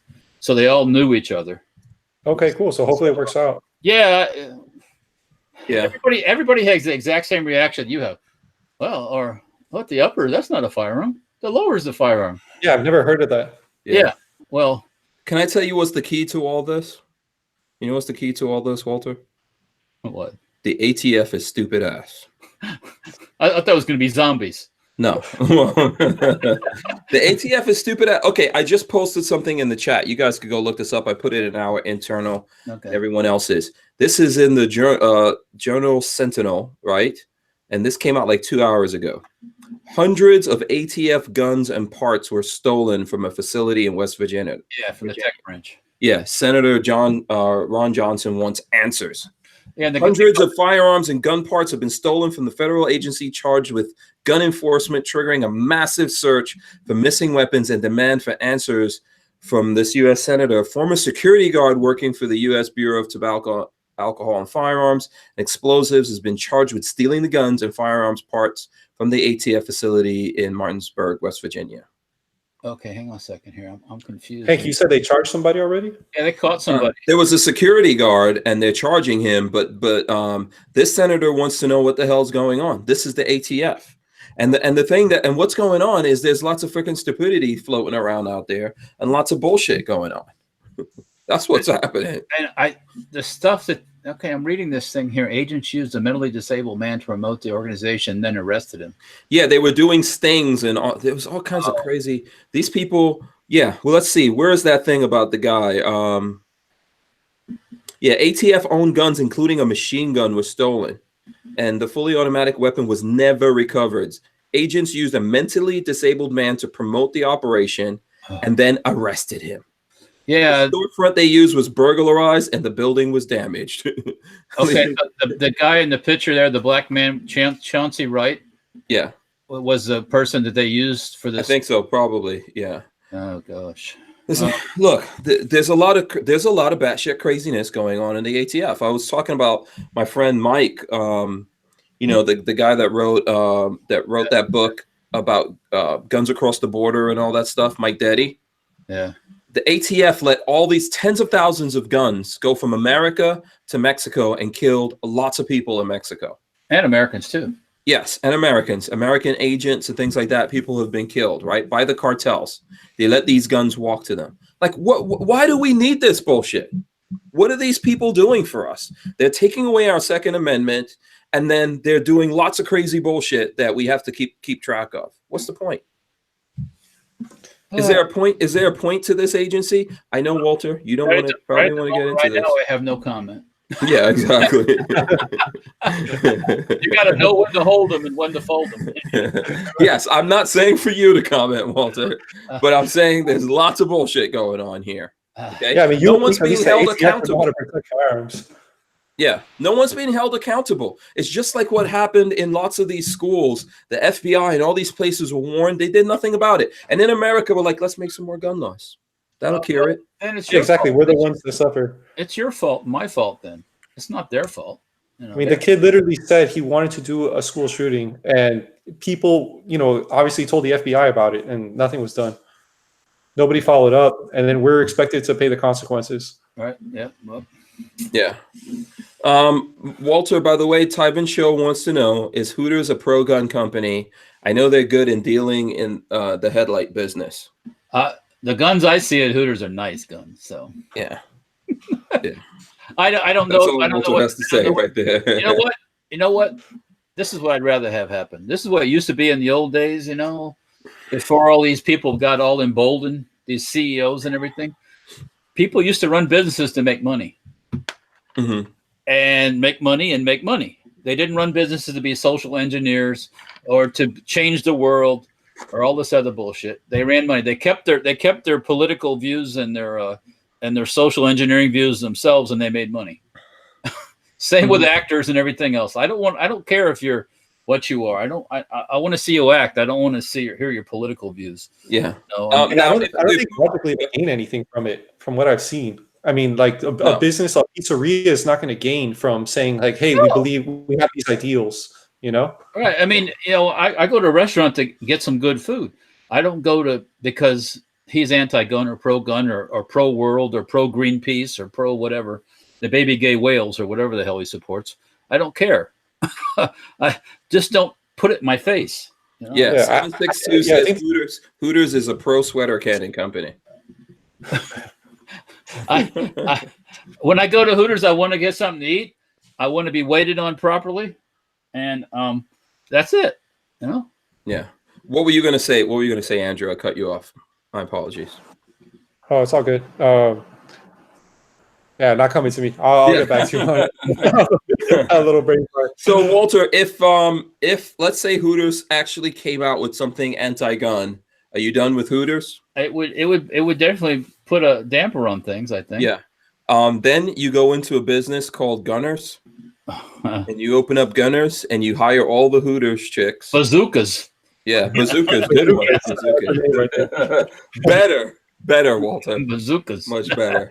You're a man that knows your guns. Yeah, Hank, I was going to say, I think these like owners or CEOs, I think they just get emboldened and they feel like they want to flex their power. It's not necessarily, I don't think, a business move. It's just them making a personal decision and basically screw their shareholders. And I just want to, flex on other people. Then I agree with that. Once they come out of the closet, then they can hang with these politicians too. They can be with the Hillary Clintons, and they can be with the things. They can get their pictures taken with the celebs that feel the same way they do, and and it's just. I don't want to invest my money in somebody that's that way. I want somebody whose main purpose in life is to make more money. I hate to say that, but that's why you invest in a company. Yeah, and how about like companies that do political donations? I mean, obviously we had that big scandal recently with like Benchmade and Surefire and all these companies, but I mean, what's the point of that? Like, what do their shareholders gain from them like throwing away their profits to politicians? Yeah, unfortunately, some of those politicians hold the key to getting contracts, like Surefire and some of these other things. And I hate to say it, but I kind of see, like some of these people give money to both sides, hoping they get something out of it. Yeah. I guess it's kind of like bribery. Yeah. Yeah. And like ultimately, a lot of look, I think that the motivation behind all of this is still what you were saying, Walter. These guys want to make money. They see which way the political winds are blowing. Yeah. They don't care about the Constitution, Second Amendment, or anything like that. They care about money, and they think that they're going to make money by virtue signaling. I think that's what's going on with Dick's. If you think it's some kind of high-minded thing that guy's doing over there, they're going to get these people are going to come in their store because of the fact that they were already losing business. We weren't going. Now they're like, oh, all SJWs come in here and shop with us. Yeah, well, good luck with that one. I got news for you. A lot of these SJWs are cheap motherfuckers, so and don't have a pot to pee in. So yeah, unless they're paying to get their kids into college. Well, they're usually pretty hypocritical. It's great. It's great for them to have all that stuff, but you can't. Yeah. What do you think about that, Andrew? As a young college dude out there, working hard. Yeah, I mean, did you like that? Did you hear about this whole college scandal thing? Yeah, I did hear about it, man, and it's it's pretty disappointing. Like I work my ass off basically to get into my program. My program had like over 1,000 people apply. I think it was like 1,500 people apply. And only 100, not even 100, 44 were able to get into my program. Mm-hmm. So out of like 1,500 people, and to think like someone would just be able to pay their way in, it's definitely pretty disappointing to hear about that, man. Mm-hmm. And, people, and it cuts short people that work hard. People spend all the hours in the library doing everything they got to do to try to get in, and some people are a lot smarter than the ones that bought their way in. Yeah. So a lot of the smarter people don't get in when you got these people that don't really aren't supposed to be there are in. Mm-hmm. Yeah, I mean, it should be strictly merit, just based on. That's what, especially on the whole issue of like college admissions. I know it's like a big political issue going on now. I remember Trump said he was going to address it to some extent before. Try to get into like University of Florida. I don't know where you go to school, but I know they have quotas. Yeah, they do. They got to have X amount of this and X amount of that and X amount of that. No, we got a couple room for a couple of white kids too, by the way. Yeah, I think Asian students are discriminated on the most, from what I understand, more than any other group, more than Caucasians or anyone else. And they have some of the highest scores because they're smart. There's a lot of crazy nonsense going on. I think. So you're going to hire people in your business. Say you have a business where you need smart people. You're going to hire people that aren't so smart just because. Mm-hmm. Somebody, government agency said. Yeah. I'm pretty sure that happened at UF, by the way. It happens. My kids went to school on the campus. They went to all the way up to high school on the campus of UF because they have a teaching thing. And that's supposed to give them, it's supposed to make it easier for them to get in because they're already like going there and everything. And they both tried to get in, they didn't get in. Now, I'm sure lots of people in Florida were trying to get into UF. I'm not saying it's not the end of the world or anything like that, but I guarantee you a couple of those spots went to people who, probably that paid the who big paid bucks. off some things. Or they're connected. Yeah. And that's the way it is. Or another concept is this legacy thing where like my father went to this school, my grandfather went to this school, so that way I have a better chance now of getting in because my family had been going to this university. We've already paid 150 grand, so we get no. Yeah. No, I'm just. It's crazy. It is crazy. It is crazy, but I believe in the mutant leagues. So ultimately, you should just have a school, let all the rich kids go there and brag that they went to the best school in the world. Yay. You know, and then let the rest of the people get on with their business. Just like in the mutant leagues, we just let everyone pump up with whatever you want to. You want to put in implants or whatever and go out there and battle it out on the field. It's entertainment for the peoples. Well, that should be sports. Yeah. I also believe in zombie border guards. Oh, here goes.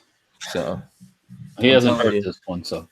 Yeah. Whatever happened with, you guys hear a long time ago, I remember POF, you know, the rifle company, that they had offered to provide rifles for every single post along the entire southern border. Did you guys ever hear what happened with that? Or like the guy's like a super Trump fan, from what I understand. Like okay, yes, I understand that, but damn it, POFs, those are really good guns, and they also cost some money. Yeah, I don't know why Trump didn't jump on it. I will volunteer to guard the border to get a POF. Okay. Speaking of POF, actually, there's probably lots of people. Oh, you got one. Look, boom, check it out right there. This is the POF Revolution. I don't know if you guys are familiar with it. This is the one that it's basically like an AR-15 chambered in 308. Oh, it's down. It's AR-15 sized in 308. Yeah, literally everything is super light. Yeah, they describe it as an AR-15 chambered in 308. You know, it's super light. I think it's like 7 pounds or something.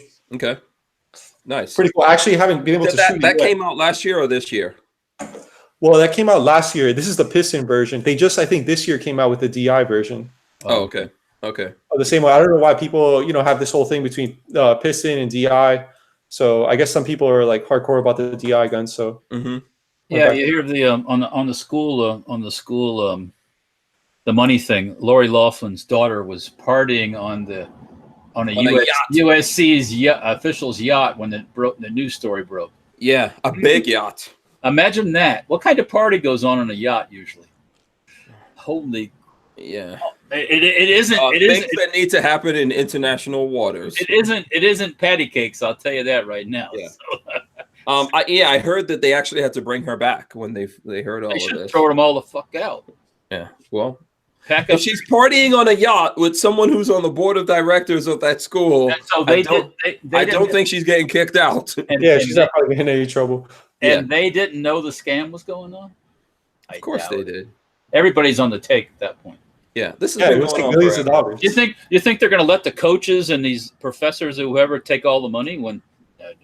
Yeah, wasn't Ann Coulter saying that Jared Kushner bought his degree or something? I saw something about that. I haven't seen anything about that. Yeah, I don't know how true that is or whatever. So allegedly, for what I actually give a shit about legal stuff. They bought their degree. At what point do you buy? Everybody buys their degree. Everybody pays the money, or they don't get the degree. Yeah. You know, I have a cousin right now that owns a production company, and they're actually working right now on a film. They're going to try to sell it to Netflix. And basically the whole premise is they're making a documentary and they're trying to figure out, like, is college worth it these days? And what is the value of a college degree? Yeah. What's your answer to that? Worth it? Well, I think it depends. I think it's a complex, issue, but it depends on what you want to do. You know, if you're going to college with the mindset that you want to learn a specific trade, then it's certainly worth it.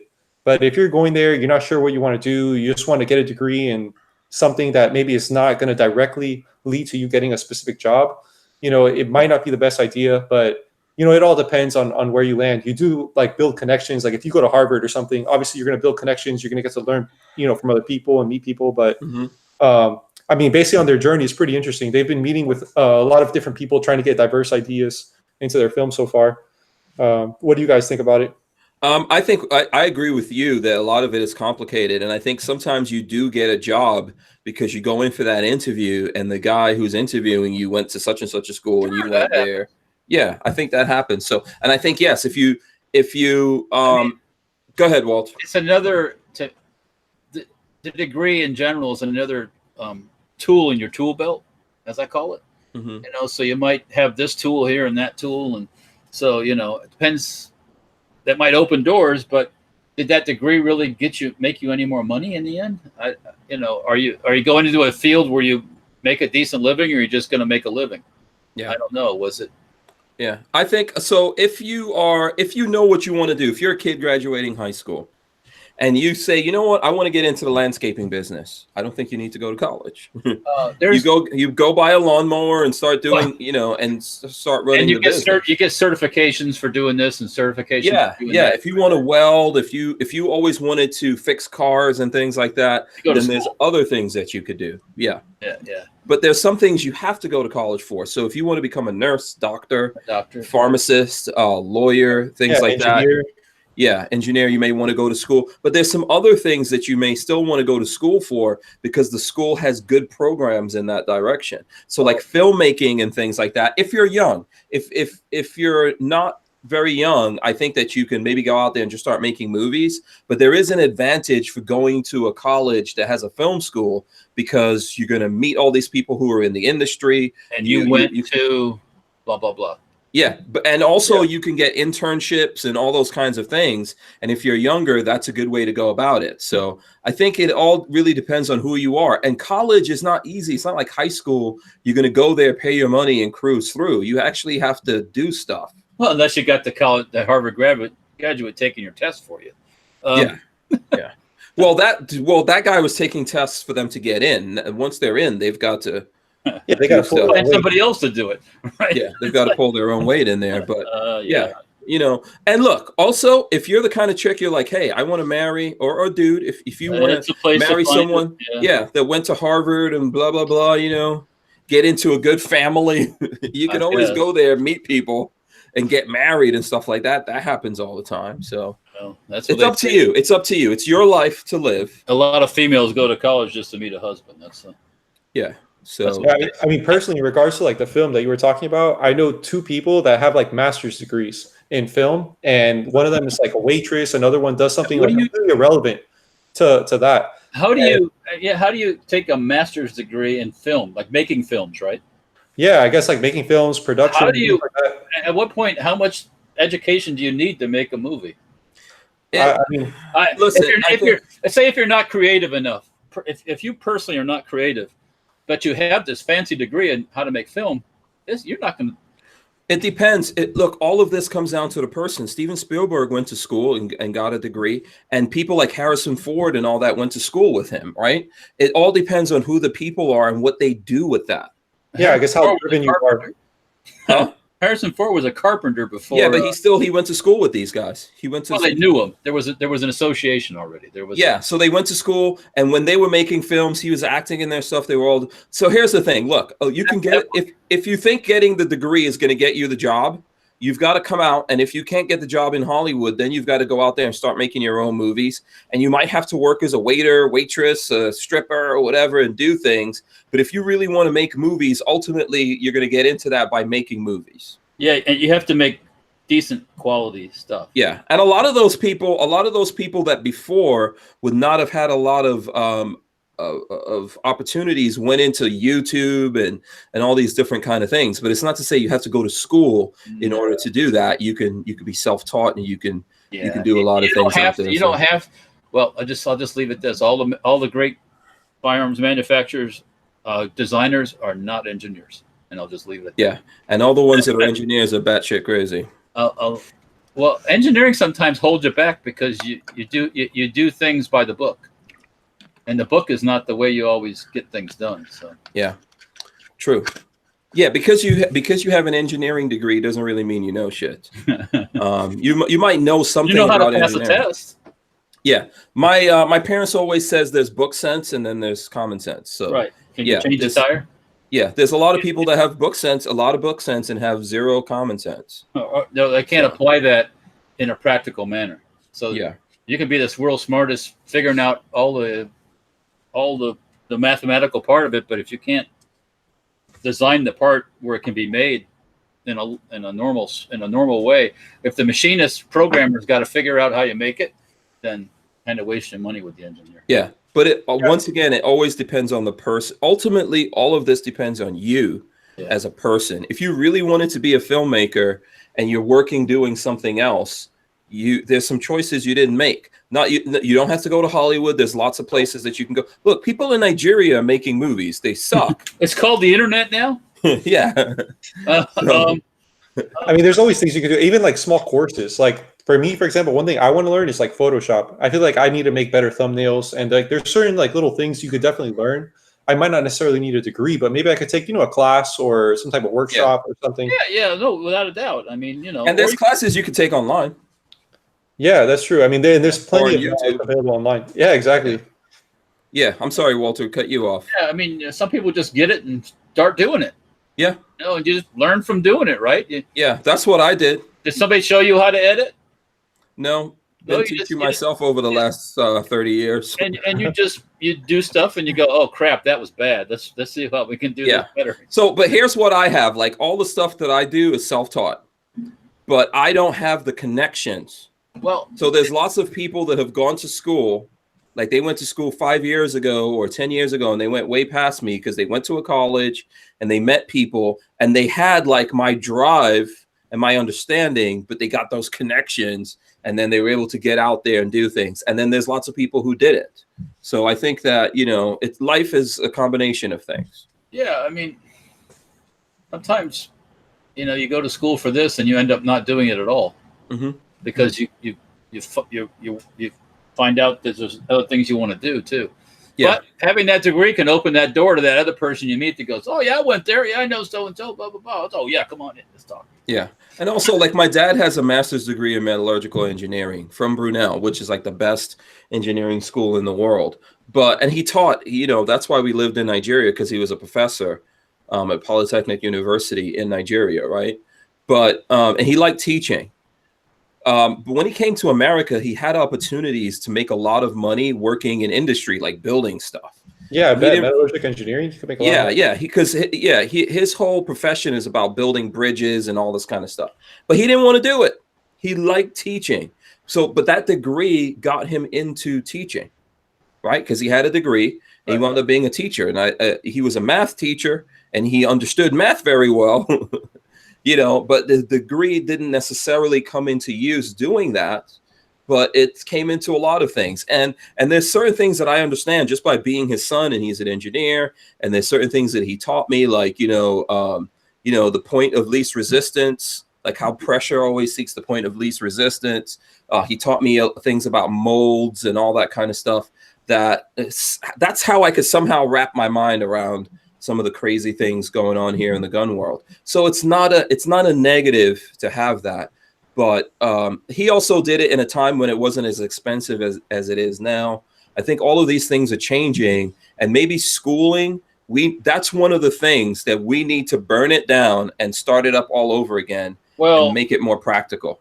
The college system has turned into a business. It's not so much to educate people as to create money. Mm-hmm.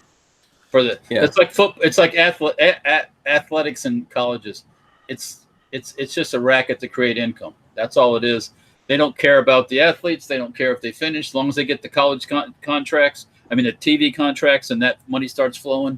And they make a lot of money, right? Oh, they make hundreds of millions of dollars. Yeah.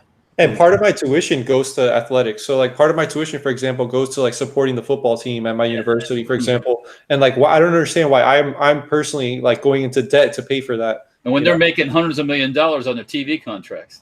Yeah, but you see, that's all cyclical. You can go to the school because they're making money, and they can have, they can have some people come in. Look, let me tell you something, man. Here's the thing. If you believe in what you're doing, get your degree, get out there and get a job. It's going to help you buy a lot of freaking guns. And if you at some point in life want to transition to do something else, you have a base from which to start, that you can work, make money, and start doing this thing in your spare time and build your way over here. It's a lot better than having nothing and not knowing anything. For sure, man. I respect anyone that tries to definitely, afford it. definitely. Yeah. I'm like I said, I'm not telling people not to do it, but just do it. If somebody says, yeah, should I go to school? It's like, what are you going to do? Are you going to do like, just like these liberal arts things when you get out and you're going to start with a $40,000 job and $100,000 of college, loan money debt? It's like, does the math work right? The math don't work right on that. Well, here in Florida, right, Walter? You could tell me if I'm wrong. You too, Andrew. Lots of kids here do marine biology. They're in Florida, like, oh, there's lots of fish. Where are you going to work in marine biology? There's not a lot of. There's not enough jobs. No. Now you take that degree and then go in the military and be an officer. But that's not for everybody, Yeah, or like environmental engineering. Maybe a little more mathematical. Maybe you could find a job with that. Yeah, but still, it's some of the stuff that these people do. It's these history type degrees, and and it's like, how are you going to work? I mean, it opens doors. It's a door opener. Yeah, I mean, it's hard because kids, just graduating high school don't know what they want to do for the rest of their life. It's kind of hard to make that decision. A lot of people get pushed into college, and they really shouldn't be in college because mama says they should go, and boom, and they. I think the most important thing, if I could give anyone advice, would be to just have a plan. Like, I want to do this so that I could get to this. I want to reach B so I could get to C. Mm-hmm. So you could have an ultimate goal of what you want to do with it. Because just getting one, just to kind of see what you do in the future, doesn't always pan out, especially if you're going into big debt for it. Yeah. Crackbot says I've learned more in the Army than I did getting my degree. Well, because the Army is more practical, probably experience. Yeah.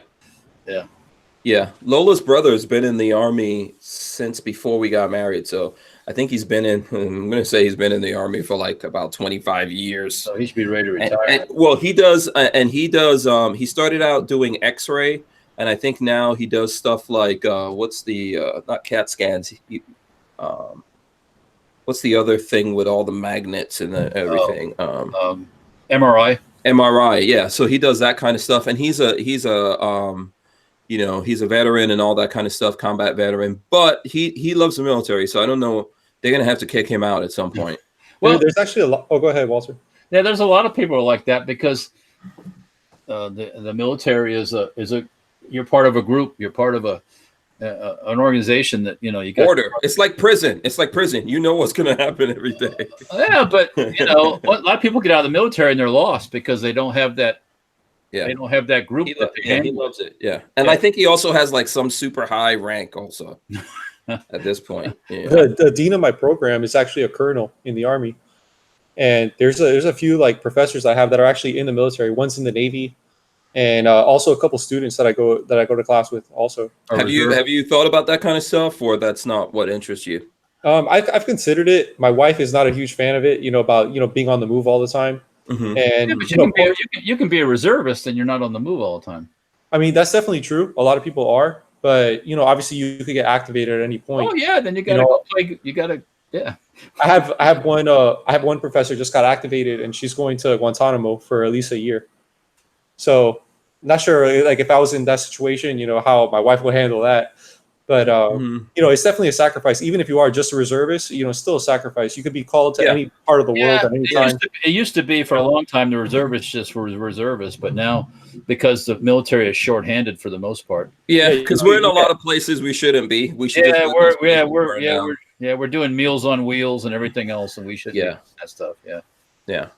But we need people to do that if they can do it. But there's lots of options. I remember we went to Quantico. I have a friend that works at the FBI Training Academy. They're always looking for people. You have to have a degree, though. I think you have to have at least a bachelor's degree. Right. And they're looking for people to have some kind of law enforcement or military, experience. Right. Hey, can you say for the FBI? Yeah, for the FBI. So, for example, they're looking. Sometimes it's things you don't think. Like they're looking for people who are pharmacists, right? Because they're doing all these. There's all this drug busts and stuff like that going on now. A lot of the over and under the counter stuff. There's issues going on with it. So there's very interesting things that people can do out there if your mind is open to that. And then there's some people that their mind's just not open to anything. From what I understand, I think for the FBI, because I had looked into it before I got into my graduate program, and basically the way it works, I think you need a bachelor's degree, and then you also have to have at least 3 years of experience, within a career. Mm-hmm. I believe at least 3 years. So yeah. once you have Or that if you've got a couple of years law enforcement stuff like that helps. Yeah. yeah, definitely something like that as well too, or Mhm. military experience, anything like that. Yeah, it's very tough though. Lots of people apply. I think every 6 months they put like 75 people or something like that into the school. Yeah, it's very selective. Yeah, That's it. and I think only like 25 of those people graduate. Yeah, and then Yeah. the physical requirements are no joke, man. I thought it was like just whatever, like a little PE, but it's pretty serious. You got to run a lot, and I was it's the real deal. Oh boy, yeah. It is difficult, but it's doable. You know. Yeah, for sure. Obviously, it is. Yeah. You just If have you're to, young. Yeah. No, I think anyone could do it. Yeah. I was reading something recently that they were saying like males peak at like the age of like 44 or something like that in terms of like physical strength and things like that. Like if you look at like Mr. Olympia right now, these are not guys in their 20s necessarily. So sometimes it's all mental, man. It's all in your head. I agree with that. You know, but when you're young, that helps. Oh, it doesn't hurt nothing. Yeah. Yeah. Being young and having young, hung, and full of what. Young, dumb, and full of. Oh. Yeah. Oh, speaking of that, I meant to mention this on the thing the other day. Did you see the story on? I saw it on Fox News about speaking of male semen. Yeah, Walter, thanks for that segue. The chick who I guess went down on her man, and he was taking penicillin, and she was allergic to it, and I guess she swallowed a mouthful of that and had a reaction. Had to get treated for a allergic reaction. Yeah, that's terrible. It was on Fox News. Awkward. I was reading it going, oh, wow. Okay. That's pretty. Oh, wow. I guess it could happen. Yeah. Yeah. Jafari H says, is it wrong for me to be getting so hot and bothered whenever I see the Barrett? Yeah. It can happen. Yeah. That's okay. That's okay. It happens cool. to the best of us. Yeah. I got a Barrett somewhere around here. Oh. Yeah.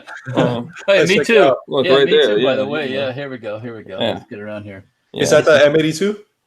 Nice. It's not technically a Barrett legally. But I also got a tank. I got a tank. Oh, I can't stop you there, man. Yeah. You got me on that one. So. Got a couple of things. Yeah. Got a couple of things here. I'm still getting all the tchotchkes up there. So listen, let's see. We got a couple of time here. There's a few things I wanted to hit. I think I just posted this. You guys saw the New York Post thing I just put up. Vermont town swears in goat as new mayor, who immediately defecates. Lincoln, the 3-year-old Nubian goat, and new mayor of Fairhaven, Vermont. Yeah. Thanks for that little bit. Yeah, was elected last week as Fairhaven, Vermont's pet mayor with 13 votes. See, look, if a freaking goat can get elected in Vermont, you can go out there and you can run to become your local mayor, sheriff, right? Right or wrong? One of you guys out there. All right. Let me just say this: if you're going to run for sheriff, please have a little bit of some kind of experience. Yeah. Somehow, somewhere, don't. This playing Gears of War count as experience. Yeah, just something, please. Yeah. Okay, I'll leave it at that. Boom. Everything else, it don't matter. Yeah. So I thought that was funny. Got elected as mayor. Here's another one that I'm going to share, and I know Tyven is asking me to get Andrew to hold up. Oh, I didn't put up that link. Hold on, I'll put that one up. Here, let me put this up in the thing. Yeah, Tyven and some other people want to see the Barrett. So if you can. Well, you can see it. Open your eyes. It's right behind it. Okay, let me give a little lock it. We'll lock it on him. If you guys can check that out. Let me show you the ammunition in case you guys want to see. Yeah, that's what makes the bang bangs. Yeah, this is what makes it go bang. What are those? Oh, this is a 50 BMG, just some ball ammunition. Just ball? Okay. Yeah, I was just wondering if that's the high end stuff or. No, I do have some high end stuff. It's not on me here, but yeah, I definitely have like the Hornady stuff. Let me actually grab it real quick. It's pretty impressive to check out. Yeah. By the way, Armament and Axes wants to remind you guys that they're going to be giving away the Mini 50 for his 500 sub giveaway. So, cool. You guys can check that out. Okay. What's up? On Fox News, did you see the article about the man who held the drug-fueled death party for his ailing wife? Charged with murder. Okay. Oh, really? Yeah, you got to see the mugshot of this dude. Send me a link. Put a link here. That means So if you guys want to check out, like, you can see the difference between the ball and then the match grade there. the Hornady is at the Amex. It's the tip, just the tip. Yeah, just the tip. Yeah, it's Hornady Amex. Yeah. Yeah, it's good stuff.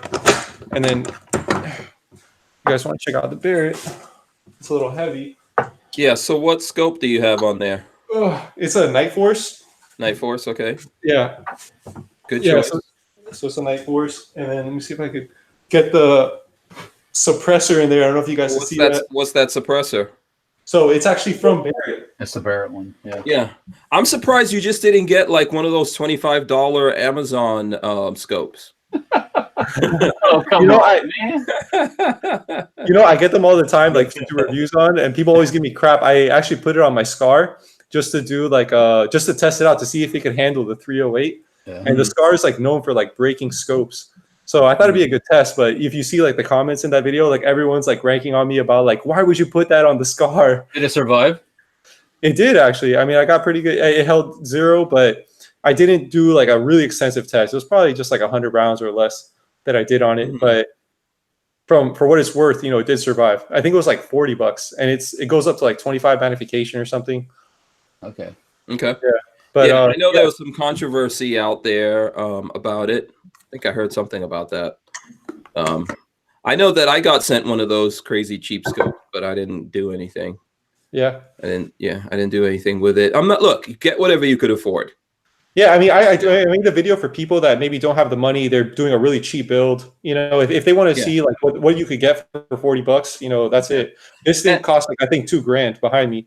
So it depends on what kind of glass you want to buy. If you drop $5,000 on a gun and you don't have any money left, get whatever scope you could afford. If it lasts a couple of days, it lasts a couple of days, and you learn the lesson. Get you some airsoft clamp-on iron sights. So I'm being facetious, but I'm not. $20 for a set of Magpul knockoffs. Yeah, put iron sights on there. That's always good. There you go. Hank, since you're from New York, you did hear about the mob killing, didn't you? Yes, I did. Yep. I heard about that, but I mean, yeah. Live by the sword, die by the sword. Yep. Live by I thought New York was safe, though. Well, it's that's not a good comparison. Not only is there mafia, the mafia is getting killed. Wow, what happened in New York?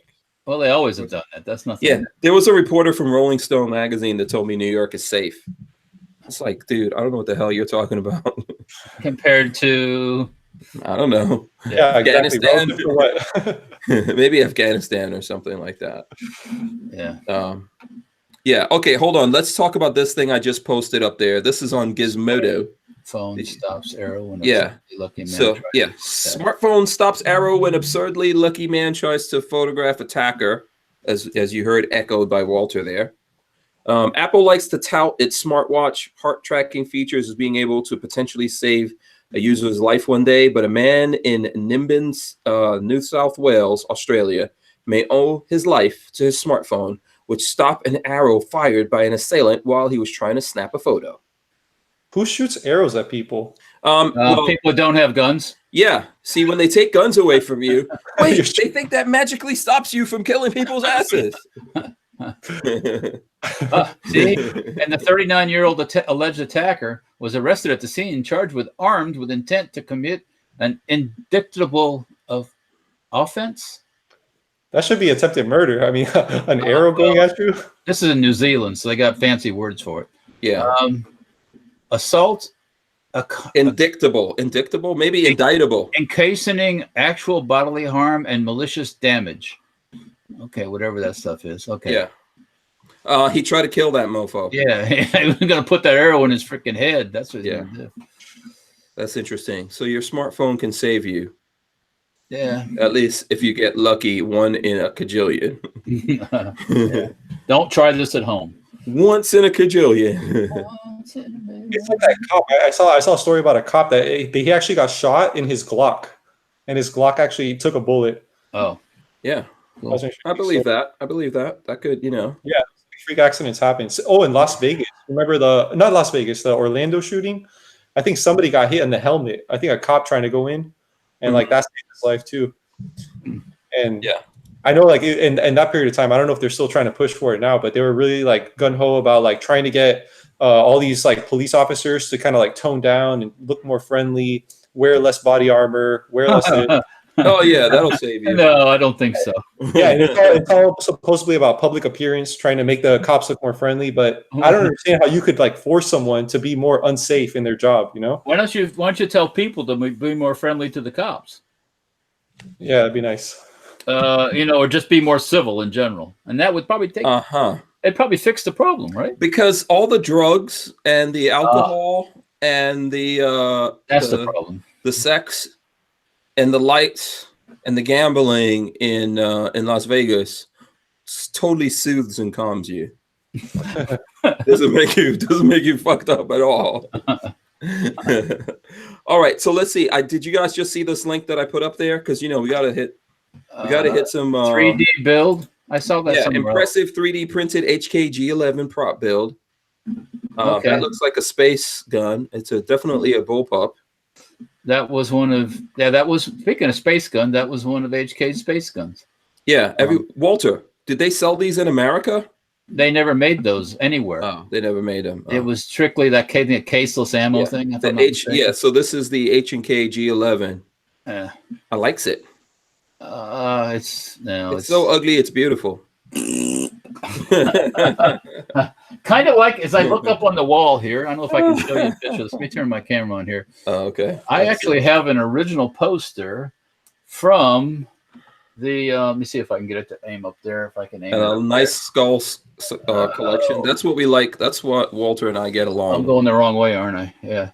Yeah. It's not focusing on. It's behind. It's I see it. Yeah, that poster back there for the XM8. You remember that boondoggle? Mm-hmm. That the U.S. military almost adopted the XM8, which is basically just an HK G36 with plastic on the outside. Mm-hmm. Yeah, because the Army guys wanted it to look cool. Mm-hmm. Yeah. Yeah, I mean, that's who's in charge of weapons in the U.S. military. People that just want to look cool. Yeah. Is there something wrong with looking cool? Yeah, until you have to use it and melt. It better work. It sits out in the sun in Afghanistan and melts in the sun. Yeah, that's. Or you fire 500 rounds through it when you're being assaulted and the thing melts. Yeah, that's cool. Mm-hmm. Yeah. Yeah. No, it's true. It's got to be functional. Yeah, you know. I think you need both. You need beauty and function, right? Can't say. I'll take function over beauty any day. Yeah, but beauty doesn't hurt. Beauty doesn't hurt. Well, it's always nice to have something that's designed nice, but you know, let's say like a lot of these like bullpups are all plastic, and I just can't do it. Sorry. Speaking of beauty, guys, I have a gun I wanted to show you guys before I head out because I got to go in a little bit. But this is here, 1961 AK from Russia. Ooh. Oh, cool. Very nice. Cool. Yeah. What's the make? It's SHF. And it was all made. It was imported by Legion. Okay. And I have like my little cheat sheet here on some paper on it in case you guys are interested. But it was 1961 SHF's AKM with a parts kit that it was built on. But everything's like matching serialized numbers and cool. It's pretty much like pretty pristine quality. You know, I checked it out and it looks pretty cool. And I picked it up actually from. I don't know if you guys know Mishako. You know, are you guys familiar with that YouTube channel? Misha? No. Mm-mm. It's a pretty cool guy. He's very knowledgeable, and he's actually blind. And what he does is, you know, he'll review guns and things like that. I think his company's called Ozark Arms. Okay. I've actually bought like 2 guns from him, but he's extremely knowledgeable and pretty cool channel. And you'll see like he'll go out to the range, obviously with someone else, and he'll just like shoot into the dirt and stuff. But pretty cool stuff. Okay, so did you do a video on that already, or are you going to do a video? You guys are the first ones to ever see it on the internet. Sweet. Okay, yeah. Let me know when the video comes out, man. Yeah, I'll definitely want to do a video on it. It's going to be a little more like historical and go through it and kind of show you guys exactly because it's everything like Russian built 100%. Yeah, Flopping Garbage says very pretty AK. Very pretty now, AK. No plastic. It's all about AKs are all about function. Boom. Yeah. Now they look nice. Yes, they do look nice. Yes. But it's all about working. It's getting. It's all about working, except if it gets dirty. If it gets any mud or grime. That AK will run with the mud. No. Shit. Did you see that Brandon, the AK guy, did a video where he put a bunch of mud? I think that someone else did a torture test of an AK. AKs cannot take as much. No guns can really handle a bunch of dirt and all that kind of stuff. So. Well, under normal circumstances, when it stops working, it gets cleaned out. Mm-hmm. You don't just say it don't work. Yeah, the beauty of an AK is but so like an AR, it's also, I'm not trying to. Yeah, I know. It's you can clean them very easily. Pull the top cover off, pee on it, wash it out, and keep going. Boom.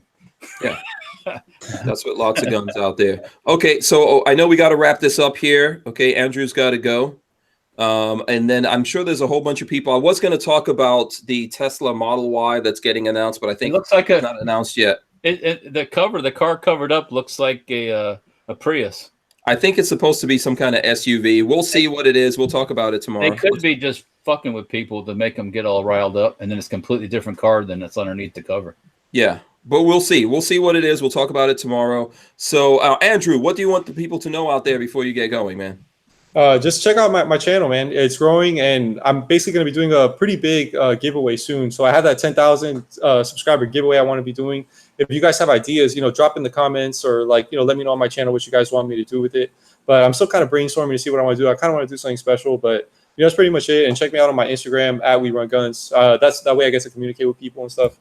And pretty much it, man. Subscribe to Hank and Walter.